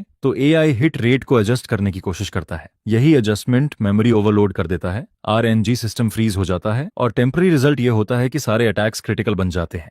यह सुनकर लीफी शॉक हो जाती है, लेकिन कामिया को बाहर निकलने का रास्ता मिल जाता है। इस बग को फिक्स न करने की वजह यह थी कि टेस्टिंग के दौरान भी 15 कंसेक्यूटिव पैरीज नियरली इम्पॉसिबल थे। यह सोचकर कामिया 15 कंसेक्यूटिव पैरीज हासिल करने का टारगेट बना लेता है। वह गॉब्लिन लॉर्ड को बेट करता है कि वह उस पर अटैक करे और वह हर बार पैरी करता जाता है। कामिया यह करते हुए काउंट भी करता रहता है। एसल को लगता है कि कामिया ओवरवेल्म्ड हो रहा है और वह उसका नाम पुकारता है, लेकिन कामिया उसे बताता है कि वरी न करे क्योंकि उसके पास प्लान है। उसी दौरान रिया फ्रंट लाइंस तक पहुंच जाती है और अपने बेटे को एक गॉब्लिन से स्ट्रगल करते हुए देखती है। कामिया गॉब्लिन लॉर्ड को टांट करता रहता है और उसके अटैक पररी करता जाता है। जब वह 13 तक पहुंचता है तो उसे पता चल जाता है कि अगर मोमेंटम बना रहा तो वह कर लेगा। तभी एक गॉब्लिन एसल से छूटकर कामिया की तरफ डैश करता है, ठीक उसी समय जब कामिया 14th पैरी करता है। एसल गॉब्लिन के पीछे दौड़ता है और जैसे ही गॉब्लिन कामिया को काटने वाला होता है, असेल बीच में कूदकर उस पर अटैक करता है। वह गॉब्लिन के हेड पर वार करता है, लेकिन उसकी सोड टूट जाती है। इससे वह खुला पड़ जाता है, लेकिन रिया सही समय पर आती है और आसेल की तरफ एक नई स्वॉर्ड फेंकती है। नई स्वॉर्ड के साथ आसेल गॉब्लिन को काट गिराता है। उधर कामिया भी 15th पैरी कंप्लीट कर लेता है। यह होते ही कामिया मुस्कुराता है क्योंकि उसे आखिरकार वही मिल जाता है जो वह चाहता था। वह अपने लोगों से कहता है कि सब कुछ अब 1 सेकंड में खत्म हो जाएगा और बिना टाइम वेस्ट किए गॉब्लिन लॉर्ड की तरफ डैश करता है। वह high speed cuts goblin Lord के बॉडी पर करता है और फाइनल ब्लो उसकी गर्दन पर मारता है। कामिया गॉब्लिन लॉर्ड के बॉडी से कूदता है और कूल दिखने के लिए सुपर हीरो लैंडिंग करता है। इतने सारे कट्स लगने के बाद गॉब्लिन लॉर्ड के पास कोई चांस नहीं बचता और वह जोरदार आवाज के साथ जमीन पर गिर जाता है। बाकी गॉब्लिन्स यह देखकर समझ जाते हैं कि अब उनका कोई चांस नहीं है। बिना दोबारा सोचे वे तुरंत भाग खड़े होते हैं और बैटल को वहीं छोड़ देते हैं। वॉल्डो और बाकी लोग शॉक में आ जाते हैं जब उन्हें रियलाइज होता है कि कामिया ने सच में उस जाइंट स्केरी गॉब्लिन को गिरा दिया है। रिया और उसका बेटा गॉब्लिन के पास खड़े होते हैं। उनके चेहरे पर जीत की स्माइल होती है, लेकिन उन्हें यह अंदाजा नहीं होता कि गॉब्लिन लॉर्ड पूरी तरह से मरा नहीं है। अपनी आखिरी ताकत के साथ वह एसल की तरफ बढ़ता है, लेकिन रिया अपने बेटे को बचाने के लिए बीच में कूद जाती है। एसल की जगह रिया गॉब्लिन के क्लॉज से बुरी तरह घायल हो जाती है। यह देखकर कामिया शॉक में आ जाता है क्योंकि उसे उम्मीद नहीं थी कि गॉब्लिन अभी भी मूव कर पाएगा। कामिया तुरंत उसकी तरफ जाता है और फिनिशिंग ब्लो देकर उसे पूरी तरह खत्म कर देता है, लेकिन तब तक गॉब्लिन रिया का चेस्ट फाड़ चुका होता है। कामिया ओजेल को अपनी मां के ऊपर रोते हुए देखता है। मरते वक्त रिया ओजेल से कहती है कि वह उसके फादर से मिलने जा रही है और उससे कहती है कि वह उसे हमेशा ढेर सारी स्टोरीज सुनाता रहे। इसी के साथ रिया की मौत हो जाती है और ओजेल दर्द और एगनी में जोर से चीख पड़ता है। लीफी वहां आती है और बताती है कि वह ये पता नहीं लगा पाई कि गॉब्लिन लॉर्ड क्यों आया था, साथ ही ये भी कि गेम सेटिंग्स में कोई बदलाव का ट्रेस नहीं मिला है। लीफी उसे बताती है कि भले ही उससे गेम मास्टर का स्टेटस छीन लिया गया हो, लेकिन उसके पास अभी भी माइनर गेम सेटिंग्स ट्वीक करने की अथॉरिटी है। लीफी बोलती ही रहती है, लेकिन उसे रियलाइज होता है कि कामिया सुन ही नहीं रहा है। तब की कामिया कहता है कि वह एरोगेंट था क्योंकि वही गेम का क्रिएटर था और उसे लगता था कि वह गेम के बारे में सब कुछ जानता है। इसी कॉन्फिडेंस की वजह से उसे लगा कि वह हर सिचुएशन हैंडल कर सकता है। आखिर में वह रिया की डेथ के लिए खुद को ब्लेम करता है क्योंकि उसे मरना ही नहीं चाहिए था। लीफी उसे कंफर्ट करने की कोशिश करती है और कहती है कि अगर उसकी ब्रिलियंस ना होती तो पूरा बेस वाइप आउट हो गया होता। लीफी उसे याद दिलाती है कि जो एनपीसीज अभी जिंदा है वह सब उसी की वजह से है। कामिया मानता है कि वह जिंदा है, लेकिन साथ ही वह यह भी सोचता है कि उन्हें सफर कराने का जिम्मेदार भी वही है क्योंकि उसने ही उन्हें क्रिएट किया है। इन सब से ओवरवेल्म्ड होकर कामिया दूर चला जाता है और लीफी से कहता है कि उसे थोड़ी देर अकेला रहना है। कुछ देर बाद एनेमोनी उसे वहां बैठा हुआ ढूंढ लेती है। वह उससे पूछती है कि वह क्या कर रहा है, लेकिन कामिया जवाब देने से मना कर देता है। एनेमोनी अपना बो उठाती है और ऊपर उड़ते हुए एक बर्ड को शूट कर गिरा देती है। यह देखकर कामिया शॉक हो जाता है। एनेमोनी उसे समझाती है कि इस वर्ल्ड में सर्वाइव करने के लिए लोग अपनी जान दांव पर लगाते हैं। वह कहती है कि कभी वे दूसरों की जान लेते हैं और कभी उनकी अपनी जान चली जाती है, लेकिन उसके हिसाब से इसमें किसी की गलती नहीं है क्योंकि यही रियलिटी है। कामिया आर्ग्यू करना चाहता है, लेकिन उसे सही वर्ड्स नहीं मिलते। एनेमोनी रियलाइज कर लेती है कि वह अभी भी टूटा हुआ है और उसे फॉलो करने को कहती है क्योंकि वह उसे कुछ दिखाना चाहती है। वह उसे ट्रेनिंग ग्राउंड ले जाती है जहां सरप्राइजिंगली असिल पहले से ट्रेनिंग कर रहा होता है। असल में वो काफी मेहनत कर रहा होता है और वह ऐसा नहीं लगता कि उसने अभी अभी अपनी मां खोई है। एनेमनी कमिया को बताती है कि एसिल फ्यूनरल के बाद से ही ट्रेनिंग ग्राउंड पर है। यह सुनकर कमिया शॉक हो जाता है। एनेमनी उसे बताती है कि असिल पहले ही कह चुका है कि वह अपनी मां को सुनाने के लिए ढेर सारी स्टोरीज बनाना चाहता है और इसी वजह से वह स्ट्रांग बनने के लिए डिटरमिन्ड है। तभी असिल के साथ ट्रेनिंग कर रहा एक आदमी थक जाता है और ब्रेक मांगता है। असिल मुड़ता है और कमिया को देखकर शॉक हो जाता है। फिर वह दौड़कर उसके पास आता है और चेहरे पर स्माइल के साथ कमिया से स्पार करने को कहता है। असिल कमिया से कहता है कि वह स्ट्रांग बनना चाहता है ताकि वह अपनी मां को सुनाने के लिए ढेर सारी स्टोरीज बना सके। इसी वजह से वह अभी हार मानने को तैयार नहीं है। असिल की बातें कमिया के दिल तक पहुंच जाती है और वह मान जाता है कि वह सही है। कमिया एक सोड उठाता है और असिल से कहता है कि वह उसके सामने हाथ हल्का नहीं रखेगा। असिल चैलेंज के लिए रेडी होता है और कामिया की तरफ डैश करता है। यहाँ कमिया फाइनली रियलाइज करता है कि एनपीसीएस सच में लाइव है और वे उससे कहीं ज्यादा स्ट्रेंथ के साथ जी रहे हैं जितना उसने कभी इमेजिन किया था। इसी रियलाइजेशन के साथ कमिया डिसाइड करता है कि वह उनके रास्ते में रुकावट नहीं बनेगा। वह सोचता है कि उसे उन्हें ऐसी लाइफ दिखानी है जिस पर वे प्राउड फील कर सके। कुछ समय बाद फॉरेस्ट में बेस के पास दो ड्वार्फ्स दिखते हैं, एक मास्टर और उसका अप्रेंटिस। मास्टर जमीन पर पड़ी एक मुड़ी हुई एरो उठाता है और अपने अप्रेंटिस को बताता है कि उसे एरो में माना के ट्रेसेस महसूस हो रहे हैं, मतलब ये मैजिक स्टोन से बनाई गई है। यह सुनकर अप्रेंटिस शॉक हो जाता है। मास्टर कहता है कि शायद उन्हें आखिरकार कोई लीड मिल गई है। ज्यादा देर नहीं लगती और दोनों बेस के करीब पहुंच जाते हैं। विलेजर्स अपने डेली काम में लगे होते हैं, तभी ड्वार्फ्स गेट पर पहुंच जाते हैं। लीफी कमिया को उनके आने की जानकारी देती है, लेकिन कमिया सरप्राइज नहीं होता, जैसे वह पहले से ही उन्हें एक्सपेक्ट कर रहा हो। ड्वार्वन मास्टर डॉन बिना टाइम वेस्ट किए विलेज के हेड से मिलने की डिमांड करता है। उसका अप्रेंटिस जिंजर उसे काम करने की कोशिश करता है और कहता है कि थोड़ी पोलाइटनेस नुकसान नहीं करेगी। तब कामिया गेट पर आता है और डॉन से कहता है कि वही है जिसे वह ढूंढ रहा था। डॉन सीधे पॉइंट पर आता है और कामिया से पूछता है कि क्या उसके पास माना स्टोन है। जिंजर अपने मास्टर की ब्लंटनेस देखकर शॉक हो जाता है और बीच में बोलते हुए कमिया को बताता है कि वे ट्रैवलिंग ड्वार्फ्स हैं जो रेयर मटेरियल्स की तलाश में घूम रहे हैं। जिंजर कहता है कि उन्होंने सुना है कि विलेज में माना स्टोन्स है और वे उन्हें देखना चाहते हैं। इसके बाद कमिया उन्हें बताता है कि वे डिनर करने वाले हैं और सजेस्ट करता है कि वे बैठकर खाना खाएं। वह उन्हें अंदर इनवाइट करता है और कहता है कि बात खाना खाते हुए भी हो सकती है। जिंजर एक्साइटमेंट के साथ इनविटेशन एक्सेप्ट कर लेता है, लेकिन डॉन को ज्यादा फर्क नहीं पड़ता। कुछ ही मिनटों में सब लोग टेबल पर होते हैं और जिंजर आसपास की हर चीज देखकर ब्लोन अवे हो जाता है। कमिया उन्हें क्राफ्ट्समैन के तौर पर पहचानता है और जानता है कि अगर वह उन्हें रिक्रूट कर ले तो बेस अपग्रेड्स, मैजिक टूल्स और वेपन्स डेवलप करना आसान हो जाएगा, जो वह अकेले नहीं बना सकता। खाते वक्त कमिया डॉन से पूछता है कि क्या वह माना स्टोन्स को लेकर कंसर्न्ड है। डॉन यस कहता है। जिंजर बताता है कि वे असल में फिलोसोफर स्टोन नाम की मटेरियल की तलाश में है। फिलोसोफर स्टोन को मिथ माना जाता है, लेकिन ज्यादातर लोग मानते हैं कि वह एग्जिस्ट करती है। आज भी कुछ वेपन्स मौजूद हैं जिनके बारे में कहा जाता है कि वे उसी स्टोन से बने हैं, लेकिन इतने सालों से जिंदा ड्वार्फ्स में से किसी ने भी फिलोसोफर स्टोन नहीं देखी है। जिंजर कहता है कि क्राफ्ट्समैन होने के नाते ये अल्टीमेट रेयर मटेरियल है जिसे वे पाना चाहते हैं। कमिया के दिमाग में होता है कि सेज की बुक में फिलोसोफर स्टोन का आइटम मौजूद है, लेकिन वह special high level red quest का रिवॉर्ड है जिसे नॉर्मल गेम प्ले से पाना इम्पॉसिबल है। बेसिकली इस स्टोन तक पहुंच सिर्फ कमिया के पास है। यह स्टोन सिर्फ माना नहीं है, बल्कि पावर के बीच का रिलेशनशिप है। कमिया कहता है कि वह माना स्टोन में कुछ भी छुपा नहीं रहा है, लेकिन हर चीज के पीछे एक रीजन है। इसके बाद कमिया फिर से दोनों से पूछता है कि क्या वे स्टोन देखना चाहते हैं। वह यह भी बताता है कि रॉ माना और तक इनक्रेडिबली रेयर होता है।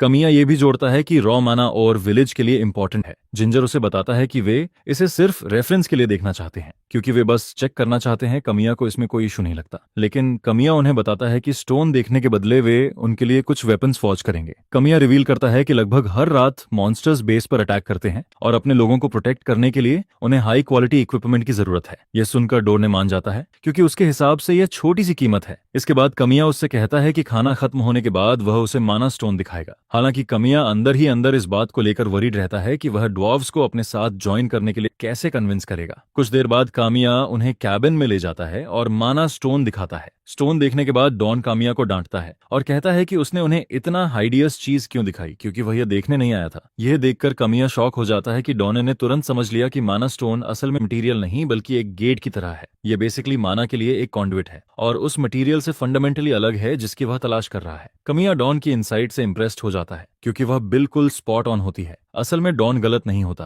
क्योंकि माना स्टोन सिर्फ प्लेयर के लिए एक इंटरफेस है और इसे रॉ मटेरियल की तरह यूज नहीं किया जा सकता। इसके बाद डॉन कमिया को स्टोन दिखाने के लिए थैंक्स कहता है, लेकिन ये भी बताता है कि इससे उसे फिलोसोफर स्टोन के बारे में कोई लीड नहीं मिली। डॉन कमिया को बताता है कि वे अगली सुबह निकल जाएंगे। यह सुनकर जिंजर शॉक हो जाता है। कमिया डॉन से कहता है कि अगर वह चाहे तो कुछ और दिन रुक सकता है, क्योंकि उनके पास अनयूज्ड वर्कशॉप है और माना स्टोन से मटेरियल्स जनरेट किए जा सकते हैं। कमिया उन्हें बताता है कि वह उन्हें एक एक्सीलेंट प्रोडक्शन एनवायरनमेंट दे सकता है, लेकिन इतने सारे ऑफर्स के बावजूद डॉन मना कर देता है और कामिया डिसअपॉइंटमेंट में गहरी सांस लेता है, क्योंकि वे रुकने वाले नहीं होते। कामिया डॉन को याद दिलाता है कि उसने वेपन्स बनाने का प्रॉमिस किया था, क्योंकि उसी रात मॉन्स्टर्स फिर से अटैक करने वाले होते हैं। कामिया दोनों को वर्कशॉप तक ले जाने की बात करता है और कहता है कि वहां मौजूद किसी भी इक्विपमेंट को फ्रीली यूज कर सकते हैं। दूसरी तरफ लीफी डरती है कि ड्वार्व्स शायद कभी ज्वाइन नहीं करेंगे। कमिया उससे एग्री करता है और कहता है कि डॉन का दिल फिलोसोफर स्टोन पर टिका हुआ है और उससे कम कुछ भी उसे रोक नहीं पाएगा। लेकिन कमिया जानता है कि जिंजर अभी यंग और हंग्री है। एक क्राफ्ट्समैन के तौर पर वह जरूर देखना चाहता होगा कि लोग उसके काम पर कैसे रिएक्ट करते हैं और उसकी स्किल्स कितना इम्पैक्ट डाल सकती है। कमिया कहता है कि वह ये फीलिंग समझता है, क्योंकि जब उसने गेम्स बनाना शुरू किया था तब वह भी ऐसा ही महसूस करता था। कमिया मानता है कि अगर जिंजर ने देख लिया कि विलेज में वह सच में अपना पोटेंशियल फुलफिल कर सकता है तो वह रुक सकता है। उसी रात मॉन्स्टर्स विलेज पर अटैक करते हैं और जिंजर शॉक हो जाता है जब वह देखता है कि मॉन्स्टर्स सच में हमला कर रहे हैं। बैटल के दौरान आर्चर्स रीइंफोर्स्ड एरो हेड्स की तारीफ करते हैं, क्योंकि उनकी पियर्सिंग पावर काफी ज्यादा होती है। जिंजर यह सुनकर कहता है कि अगर उसके पास और टाइम होता तो वह एक्यूरेसी और बेहतर कर सकता था, लेकिन आर्चर्स उसे बताते हैं कि वे ग्रेटफुल हैं, क्योंकि जो उसने किया वह काफी है। उसी दौरान जिंजर नोटिस करता है कि वॉल्डो सोर्ड के साथ कितना अच्छा है और उसके मूवमेंट्स देखकर वह सोचता है कि उसके जैसे बड़े आदमी के लिए ग्रेट सोर्ड ज्यादा सही रहेगी। जिंजर यह भी नोटिस करता है कि अगर एजल के वेपन का सेंटर ऑफ ग्रेविटी एडजस्ट किया जाए तो वह और बेहतर फाइटर बन सकता है। वह इन सब इंप्रूवमेंट्स को इमेजिन करता रहता है। उसका मास्टर यह सब चुपचाप देख रहा होता है और साफ समझ जाता है कि जिंजर का दिल धीरे धीरे यहाँ बंध रहा है। बैटल के बीच लीफी कमिया से पूछती है कि क्या उसे लगता है जिंजर सच में ज्वाइन करेगा। कमिया कहता है कि सिर्फ वर्ड्स शायद उसे कन्विंस करने के लिए इनफ नहीं होंगे, लेकिन जिस तरह से जिंजर चीजों को देख रहा है उससे लगता है कि वह पहले ही एंजॉय करने लगा है। अगली सुबह जिंजर वर्कशॉप से बाहर आता है, जाने की तैयारी में होता है। तभी एक विलेजर उसके पास से गुजरते हुए उसे पिछली रात की हेल्प के लिए थैंक्स करता है। फिर एक और विलेजर आता है और बताता है कि जिंजर की वजह से वे एनमिस को आसानी से हरा पाए। जिंजर स्माइल करता है और कहता है कि उसे खुशी है कि वह काम आ सका। वॉल्डो और एजिल भी आते हैं और जिंजर को बताते हैं कि उसने जो सोर्ड बनाई थी वह इनक्रेडिबल और बहुत शार्प थी। असिल जिंजर को यह भी थैंक्स करता है कि उसने उसकी सोर्ड एडजस्ट की, जिससे उसे स्विंग करना आसान हो गया है। वॉल्डो मजाक में जिंजर की पीठ थपथपाता है और कहता है कि उसे विलेज में ही रुक जाना चाहिए ताकि वह उसके लिए कस्टम वेपन बना सके। तभी वॉल्डो को बताया जाता है कि जिंजर और उसका मास्टर आज ही जा रहे हैं। यह सुनकर वॉल्डो शॉक हो जाता है और कहता है कि उनका जाना बड़े नुकसान जैसा है। वॉल्डो और असिल वहां से चलते हुए फेयरवेल कहते हैं और वॉल्डो बोलता है कि उसे यकीन है कि उनके रास्ते फिर मिलेंगे। उनकी बातें जिंजर के दिल को छू जाती हैं और वह अभी भी उन्हीं बातों में खोया होता है कि तभी कामिया आकर उससे पूछता है कि क्या वह सच में जा रहा है। जिंजर कंफर्म करता है और कहता है कि उसके मास्टर का फोकस फिलोसोफर स्टोन पर लॉक्ड है। कामिया उससे पूछता है कि उसका खुद का प्लान क्या है। जिंजर कंफ्यूजन में उसे देखता है। कामिया कहता है कि वह साफ देख सकता है कि फिलोसोफर स्टोन ही उसकी एकमात्र इंटरेस्ट नहीं है। कामिया बताता है कि विलेज की लाइफ हार्श है, क्योंकि हर रात मॉन्स्टर्स अटैक करते हैं और मैजिक स्टोन्स के होते हुए भी रिसोर्सेज अबंडेंट नहीं है। कामिया ऑनेस्टली बताता है कि वे पहले से ही शॉर्ट हैंडेड है। वह जिंजर को बताता है कि इसी वजह से विलेज को उसकी जरूरत है, क्योंकि उसका इन्फ्लुएंस बहुत मैटर करता है। कामिया कहता है कि जिंजर की स्किल्स सीधे इस बात से जुड़ी है कि विलेजर्स कितने लंबे समय तक जिंदा रहेंगे। इसके बाद कामिया अपना हाथ आगे बढ़ाता है और जिंजर से उनके साथ रहने को कहता है। इससे पहले कि जिंजर कोई फैसला करे, डॉन वर्कशॉप से बाहर आता है और कहता है कि वे तैयार हैं और निकलने वाले हैं। जिंजर खुद को संभालता है और डॉन से कहता है कि वह विलेज में रुकना चाहता है। यह सुनकर डॉन शॉक हो जाता है और पूछता है कि क्या वह सीरियस है। जिंजर कहता है कि हाँ। तब डॉन उससे कहता है कि उसे एक वेपन फॉर्ज करना होगा। जिंजर कंफ्यूज हो जाता है, जिस पर डॉन बताता है कि वह किसी ट्रैश को दुनिया में यूं ही भटकने नहीं दे सकता, इसलिए उसे खुद को साबित करने के लिए वेपन बनाना होगा। जिंजर मान जाता है और वेपन फॉर्ज करने में लग जाता है। काम करते हुए कामिया उससे पूछता है कि क्या उसे किसी चीज की जरूरत है, क्योंकि वह मैजिक स्टोन से मटेरियल्स जनरेट कर सकता है। जिंजर कामिया को थैंक्स कहता है, लेकिन बताता है कि वह यह अपने दम पर करना चाहता है, वरना इसका कोई मतलब नहीं रहेगा। यह सुनकर कामिया स्माइल करता है और उसे अकेला छोड़ देता है। कुछ देर बाद जिंजर सोर्ड फोर्ज कर लेता है और डॉन उसे चेक करता है। डॉन समझ जाता है कि जिंजर ने यह सोर्ड इंसानों के लिए बनाई है। डॉन कहता है कि सेकंड रेट क्राफ्ट्समैन सिर्फ ऑब्जेक्ट को देखता है, लेकिन फर्स्ट रेट क्राफ्ट्समैन लोगों को देखता है। जिंजर ने सोर्ड इंसानों के लिए बनाई है और इससे साफ दिखता है कि उसका फोकस कहाँ है। डॉन इस नतीजे पर पहुंचता है कि उसका अपना फायर है और जिंजर का अपना। वह जिंजर के काम से इंप्रेस्ड होता है और उसे कहता है कि अपने अंदर की आग को बुझने न दे और अपने फ्लेम को फॉलो करता रहे। यह सुनकर जिंजर शॉक हो जाता है और पूछता है कि क्या इसका मतलब है कि वह पास हो गया। डॉन कुछ और कहने से मना कर देता है और जाते जाते कमिया से कहता है कि वह जिंजर को उसके हवाले छोड़ रहा है। डॉन फॉरेस्ट की तरफ चला जाता है और जिंजर अपने मास्टर को अब तक सिखाई गई हर चीज के लिए झुककर प्रणाम करता है। लीफी और कामिया एक दूसरे की तरफ मुस्कुराते हैं क्योंकि आखिरकार उन्हें एक क्राफ्ट्समैन मिल गया होता है। लीफी कहती है कि अब उन्हें प्रोडक्शन बेस अपग्रेड करनी होगी। कमिया उसकी बात से एग्री करता है और कहता है कि अब बेस लेवल बढ़ाने का समय आ गया है। कमिया तुरंत बेस लेवल को 8 तक इंक्रीज कर देता है और जिंजर पूरी तरह से ब्लोन अवे हो जाता है क्योंकि यह स्टोन की पावर देखने का उसका पहला एक्सपीरियंस होता है। बेस लेवल बढ़ते ही आउटर वॉल्स और वर्कशॉप को भी अपग्रेड्स मिल जाते हैं। जिंजर वर्कशॉप में जाता है और वहां का नजारा देखकर हैरान रह जाता है। कमिया उसे बताता है कि यह वर्कशॉप अब उसके लिए है और वह इसे जैसे चाहे वैसे यूज कर सकता है। जिंजर इसके लिए कमिया को थैंक्स कहता है और बताता है कि उसके दिमाग में बहुत कुछ है जिसे वह ट्राई करना चाहता है। वर्कशॉप से बाहर आने के बाद कमिया लीफी से कहता है कि आने वाली लड़ाइयों को देखते हुए जिंजर को रिक्रूट करना बहुत बड़ी जीत है। कमिया बताता है कि उनके इक्विपमेंट की हालत खराब है और यहीं जिंजर काम आता है। बेस लेवल अप होने से मैजिक स्टोन की रिसोर्स स्टोरेज कैपेसिटी भी बढ़ जाती है। कमिया फिर कहता है कि आने वाली बैटल्स में वह माना एक्यूमुलेट करना चाहता है। दरअसल कमिया और लीफी बेस लेवल 8 पर पहुंचते ही एक पर्टिकुलर फीमेल कैरेक्टर की उम्मीद कर रहे होते हैं। जिंजर के ज्वाइन करने से इक्विपमेंट की क्वालिटी काफी इंप्रूव हो जाती है और विलेज बैटल्स में एनिमीज को आसानी से हरा देता है, जिससे कॉम्बैट में हिस्सा लेने वाले विलेजर्स पर बर्डन कम हो जाता है। यह भी पता चलता है कि जिंजर वॉच टावर में एनिमोनी के लिए सपोर्ट रोल निभा रहा है। नेक्स्ट स्टैम्पीड तक अभी 3 दिन बाकी होते हैं और कामिया जानता है कि उन्हें जल्दी से जल्दी अपनी पोजीशन स्ट्रांग करनी होगी। 11वें दिन को जिंजर विलेजर्स को गैदर करता है क्योंकि वह उन्हें कुछ दिखाना चाहता है। विलेजर्स सामने पड़े क्ले के ढेर को देखकर शॉक हो जाते हैं। जिंजर उन्हें बताता है कि वे असल में गोलम्स हैं। जिंजर एक्सप्लेन करता है कि ये मैजिक से चलने वाली डॉल्स होती हैं जो अपने आप मूव करती हैं। गोलम्स बेसिकली सपोर्ट आइटम्स होते हैं जो एनपीसीएस के साथ बैटल में हिस्सा ले सकते हैं और उसी रोल को फुलफिल करते हैं जो उनका मास्टर होता है। अगर गोलम का मास्टर सोर्ड्समैन हो तो वह सोर्ड यूज करता है और अगर आर्चर हो तो वह बो हैंडल करता है। उनके स्टैट्स अपने मास्टर्स का डिग्रेडेड वर्जन होते हैं, लेकिन यूनिट नंबर्स फिल करने के लिए काफी यूजफुल रहते हैं। जिंजर बताता है कि वह हमेशा से गोलम बनाना चाहता था और मैजिक स्टोन के इतने पास होने की वजह से अब वह उन्हें मूव करा पा रहा है। एनेमोनी क्यूरियस हो जाती है और जिंजर से पूछती है कि क्या गोलम सच में मूव कर सकता है। जिंजर बताता है कि एक बार मास्टर सेट हो जाए तो वह उसी इंसान की तरह फाइट करता है, बस उसकी एबिलिटीज थोड़ी कम होती है। एक विलेजर पूछता है कि क्या गोलम्स चोर्स में भी हेल्प कर सकते हैं। जिंजर हाँ में जवाब देता है और कंफर्म करता है कि गोलम से कुछ भी कराया जा सकता है। अचानक गोलम्स की आंखें चमकने लगती हैं और जिंजर सरप्राइज हो जाता है कि गोलम्स रिएक्ट कर रहे हैं। वह सोचता है कि शायद पास में माना का कोई और सोर्स है। तब एक विलेजर चिल्लाकर सबको बताता है कि कोई आ रहा है।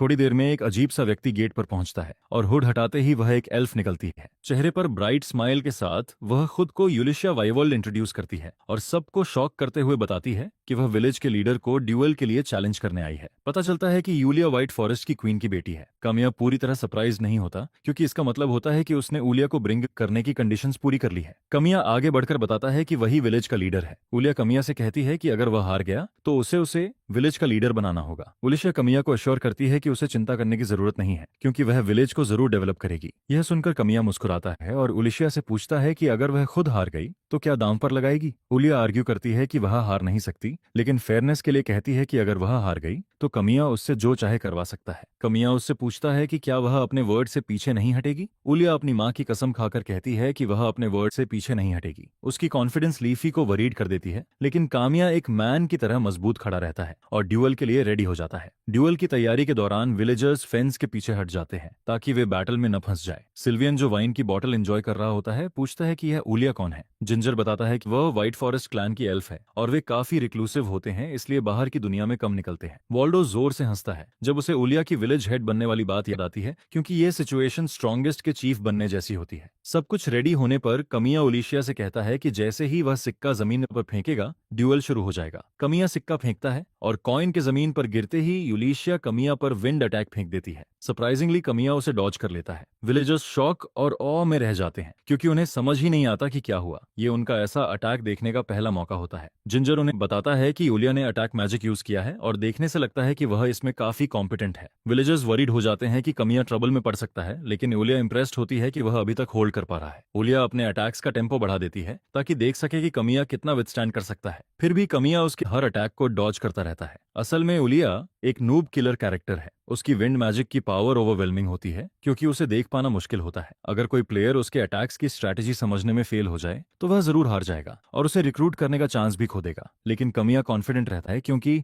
वह उसकी वॉन्ड स्विंग्स देखकर ही उसके अटैक्स रीड कर सकता है। तभी ऊलिया का एक अटैक सीधा कमिया की तरफ आता है और वह उसे अपने शील्ड से ब्लॉक कर लेता है। यह देखकर ऊलिया शॉक हो जाती है क्योंकि उसने पहली बार ऐसा कुछ देखा होता है। दरअसल उसके अटैक्स फ्लैश और ब्लड मॉन्स्टर्स पर काम करते हैं, लेकिन जिंजर द्वारा फॉर्ज्ड आयरन शील्ड को पेनिट्रेट नहीं कर पाते। जब यूलिशिया खुद को संभालने की कोशिश कर रही होती है, कमिया उसके पास पहुंच जाता है। जैसे ही वह उस पर वार करने वाला होता है, वह विंड मैजिक की मदद से हवा में कूद जाती है। विलेजर्स ये देखकर पूरी तरह ब्लोन अवे हो जाते हैं और विश करने लगते हैं कि काश वे भी यूलिशिया की तरह उड़ पाते। हवा में रहते हुए यूलिशिया एक हाई लेवल स्पेल प्रिपेयर करती है और कमिया जानता है कि अगर यह उस पर लगा तो फेटल होगा। फिर भी कमिया उसकी तरफ दौड़ता रहता है। यूलिशिया उसे उसके डेथ की तरफ भागने के लिए मजाक उड़ाती है, लेकिन उसे नहीं पता होता कि कमिया उसके लिए कुछ प्लान कर रहा है। स्पेल पूरा होते ही यूलिशिया उसे कमिया की तरफ फेंकती है, लेकिन स्पेल अचानक डिसॉल्व हो जाता है और वह शॉक में रह जाती है। इससे पहले कि वह खुद को संभाल पाए, कमिया स्लिंग से उसे नीचे खींच लेता है। कमिया उसे अपने पास घसीटता है और सोर्ड उसकी तरफ तान देता है ताकि वह समझ जाए कि वह हार चुकी है। कमिया उसे बताता है कि उसकी हाई लेवल मैजिक इसलिए काम नहीं की क्योंकि एरिया में मैजिक स्टोन लेवल बहुत लो है। इसका मतलब यह होता है कि एनवायरनमेंट में हाई लेवल मैजिक सस्टेन करने की कैपेसिटी ही नहीं है। ऊलिया नीचे पड़ी होती है और हिल नहीं पाती, इसलिए कामिया इसे अपनी जीत मान लेता है। ऊलिया भी मान लेती है कि वह हार गई है, लेकिन वह कंफ्यूज्ड और शॉक्ड रहती है कि वह ऐसे इंसान से हार गई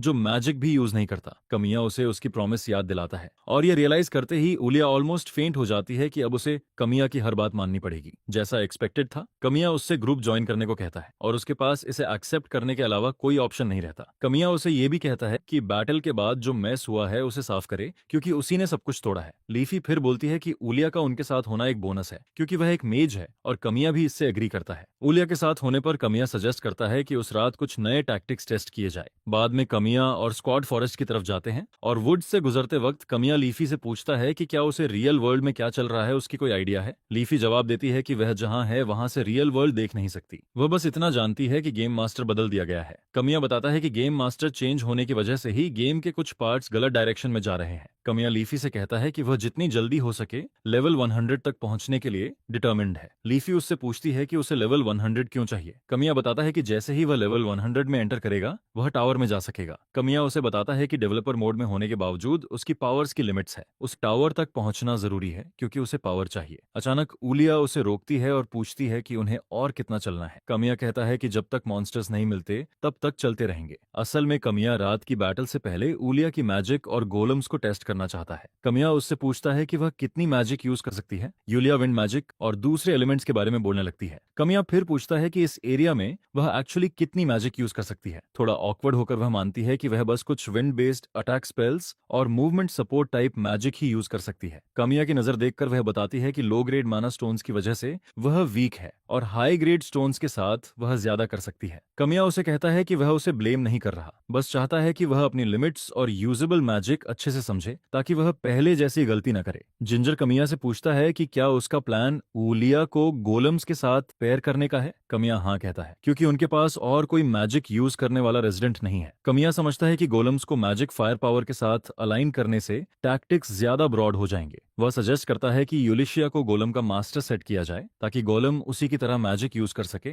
भले ही पावर कम हो। कमिया यूलिशिया से कहता है कि वह गोलम्स में अपना माना इंजेक्ट करे ताकि वह उन्हें अपनी मैजिक सिखा सके। ऊलिया एग्री करती करती है और गोलम पर हाथ रखकर अपनी मैजिक उसमें डालती है। इसके बाद कमिया उसे बताता है कि वह इंस्ट्रक्शंस विजुअलाइज करके दे सकती है। यूलिशिया आंखें बंद करती है और हवा में कूदने वाला स्पेल कास्ट करती है। जैसे ही वह आंखें खोलती है, गोलम्स भी उसके साथ हवा में फ्लोटिंग होते हैं। पहला ट्रायल सक्सेसफुल होने पर कामिया उसे दूर खड़े मॉन्स्टर बनीज पर सेम टैक्टिक्स यूज करने को कहता है। उलिया खुशी से एग्री करती है क्योंकि उसे मॉन्स्टर्स से नफरत है। वह बनीज पर विंड अटैक फेंकती है और सरप्राइजिंगली गोलम्स भी सेम विंड ब्लास्ट अनलीश करते हैं। उलिया को बहुत मजा आता है और वह और फ्लेयर ऐड करती है जिससे बनीज भागने लगते हैं। भागते हुए भी उलिया अपनी पावरफुल विंड ब्लास्ट से ज्यादातर को खत्म कर देती है। मॉन्स्टर्स खत्म होने के बाद वह धीरे से नीचे उतरती है और मानती है कि गोलम्स काफी यूजफुल है। कमिया उसे बताता है कि गोलम अपने मास्टर की स्ट्रेंथ पर डिपेंड करता है, इसलिए ट्रेनिंग में स्लैक ऑफ नहीं कर सकती। ऑर्डर से अनॉयड होकर वह कैजुअली बोलती है कि उसे सब समझ आ गया है। कमिया मुस्कुराता है क्योंकि उन्हें बैटल में एक एज मिल गया है। उधर रियल वर्ल्ड में ओनोहारा गुस्से में टूट रहा होता है क्योंकि उसकी प्लानिंग के हिसाब से कुछ भी नहीं चल रहा और वह ज्यादा अग्रेसिव अप्रोच लेने के बारे में सोच रहा है। उस रात मॉन्स्टर्स हमेशा की तरह आते हैं और कमिया को सर्वाइव द नाइट क्वेस्ट मिलता है। सरप्राइजिंगली कमिया उलिया और गोलम्स को फ्रंट लाइंस पर रखता है और उसे बताता है कि वही की है। अपनी एरोगेंट नेचर के साथ वह कैजुअली कहती है कि उसे यह पता है। मॉन्स्टर्स पास आते ही कामिया नोटिस करता है कि गॉब्लिन्स ऑर्गेनाइज तरीके से फाइट करने लगे हैं। कमिया ज्यादा नहीं सोचता क्योंकि उसे लगता है कि बेस लेवल बढ़ने के साथ एनिमी फाइटिंग स्टाइल भी पिक्यूलियर होता जाएगा। उसके हिसाब से ये विलेज के टैक्टिक्स एडवांस करने का सही टाइम है।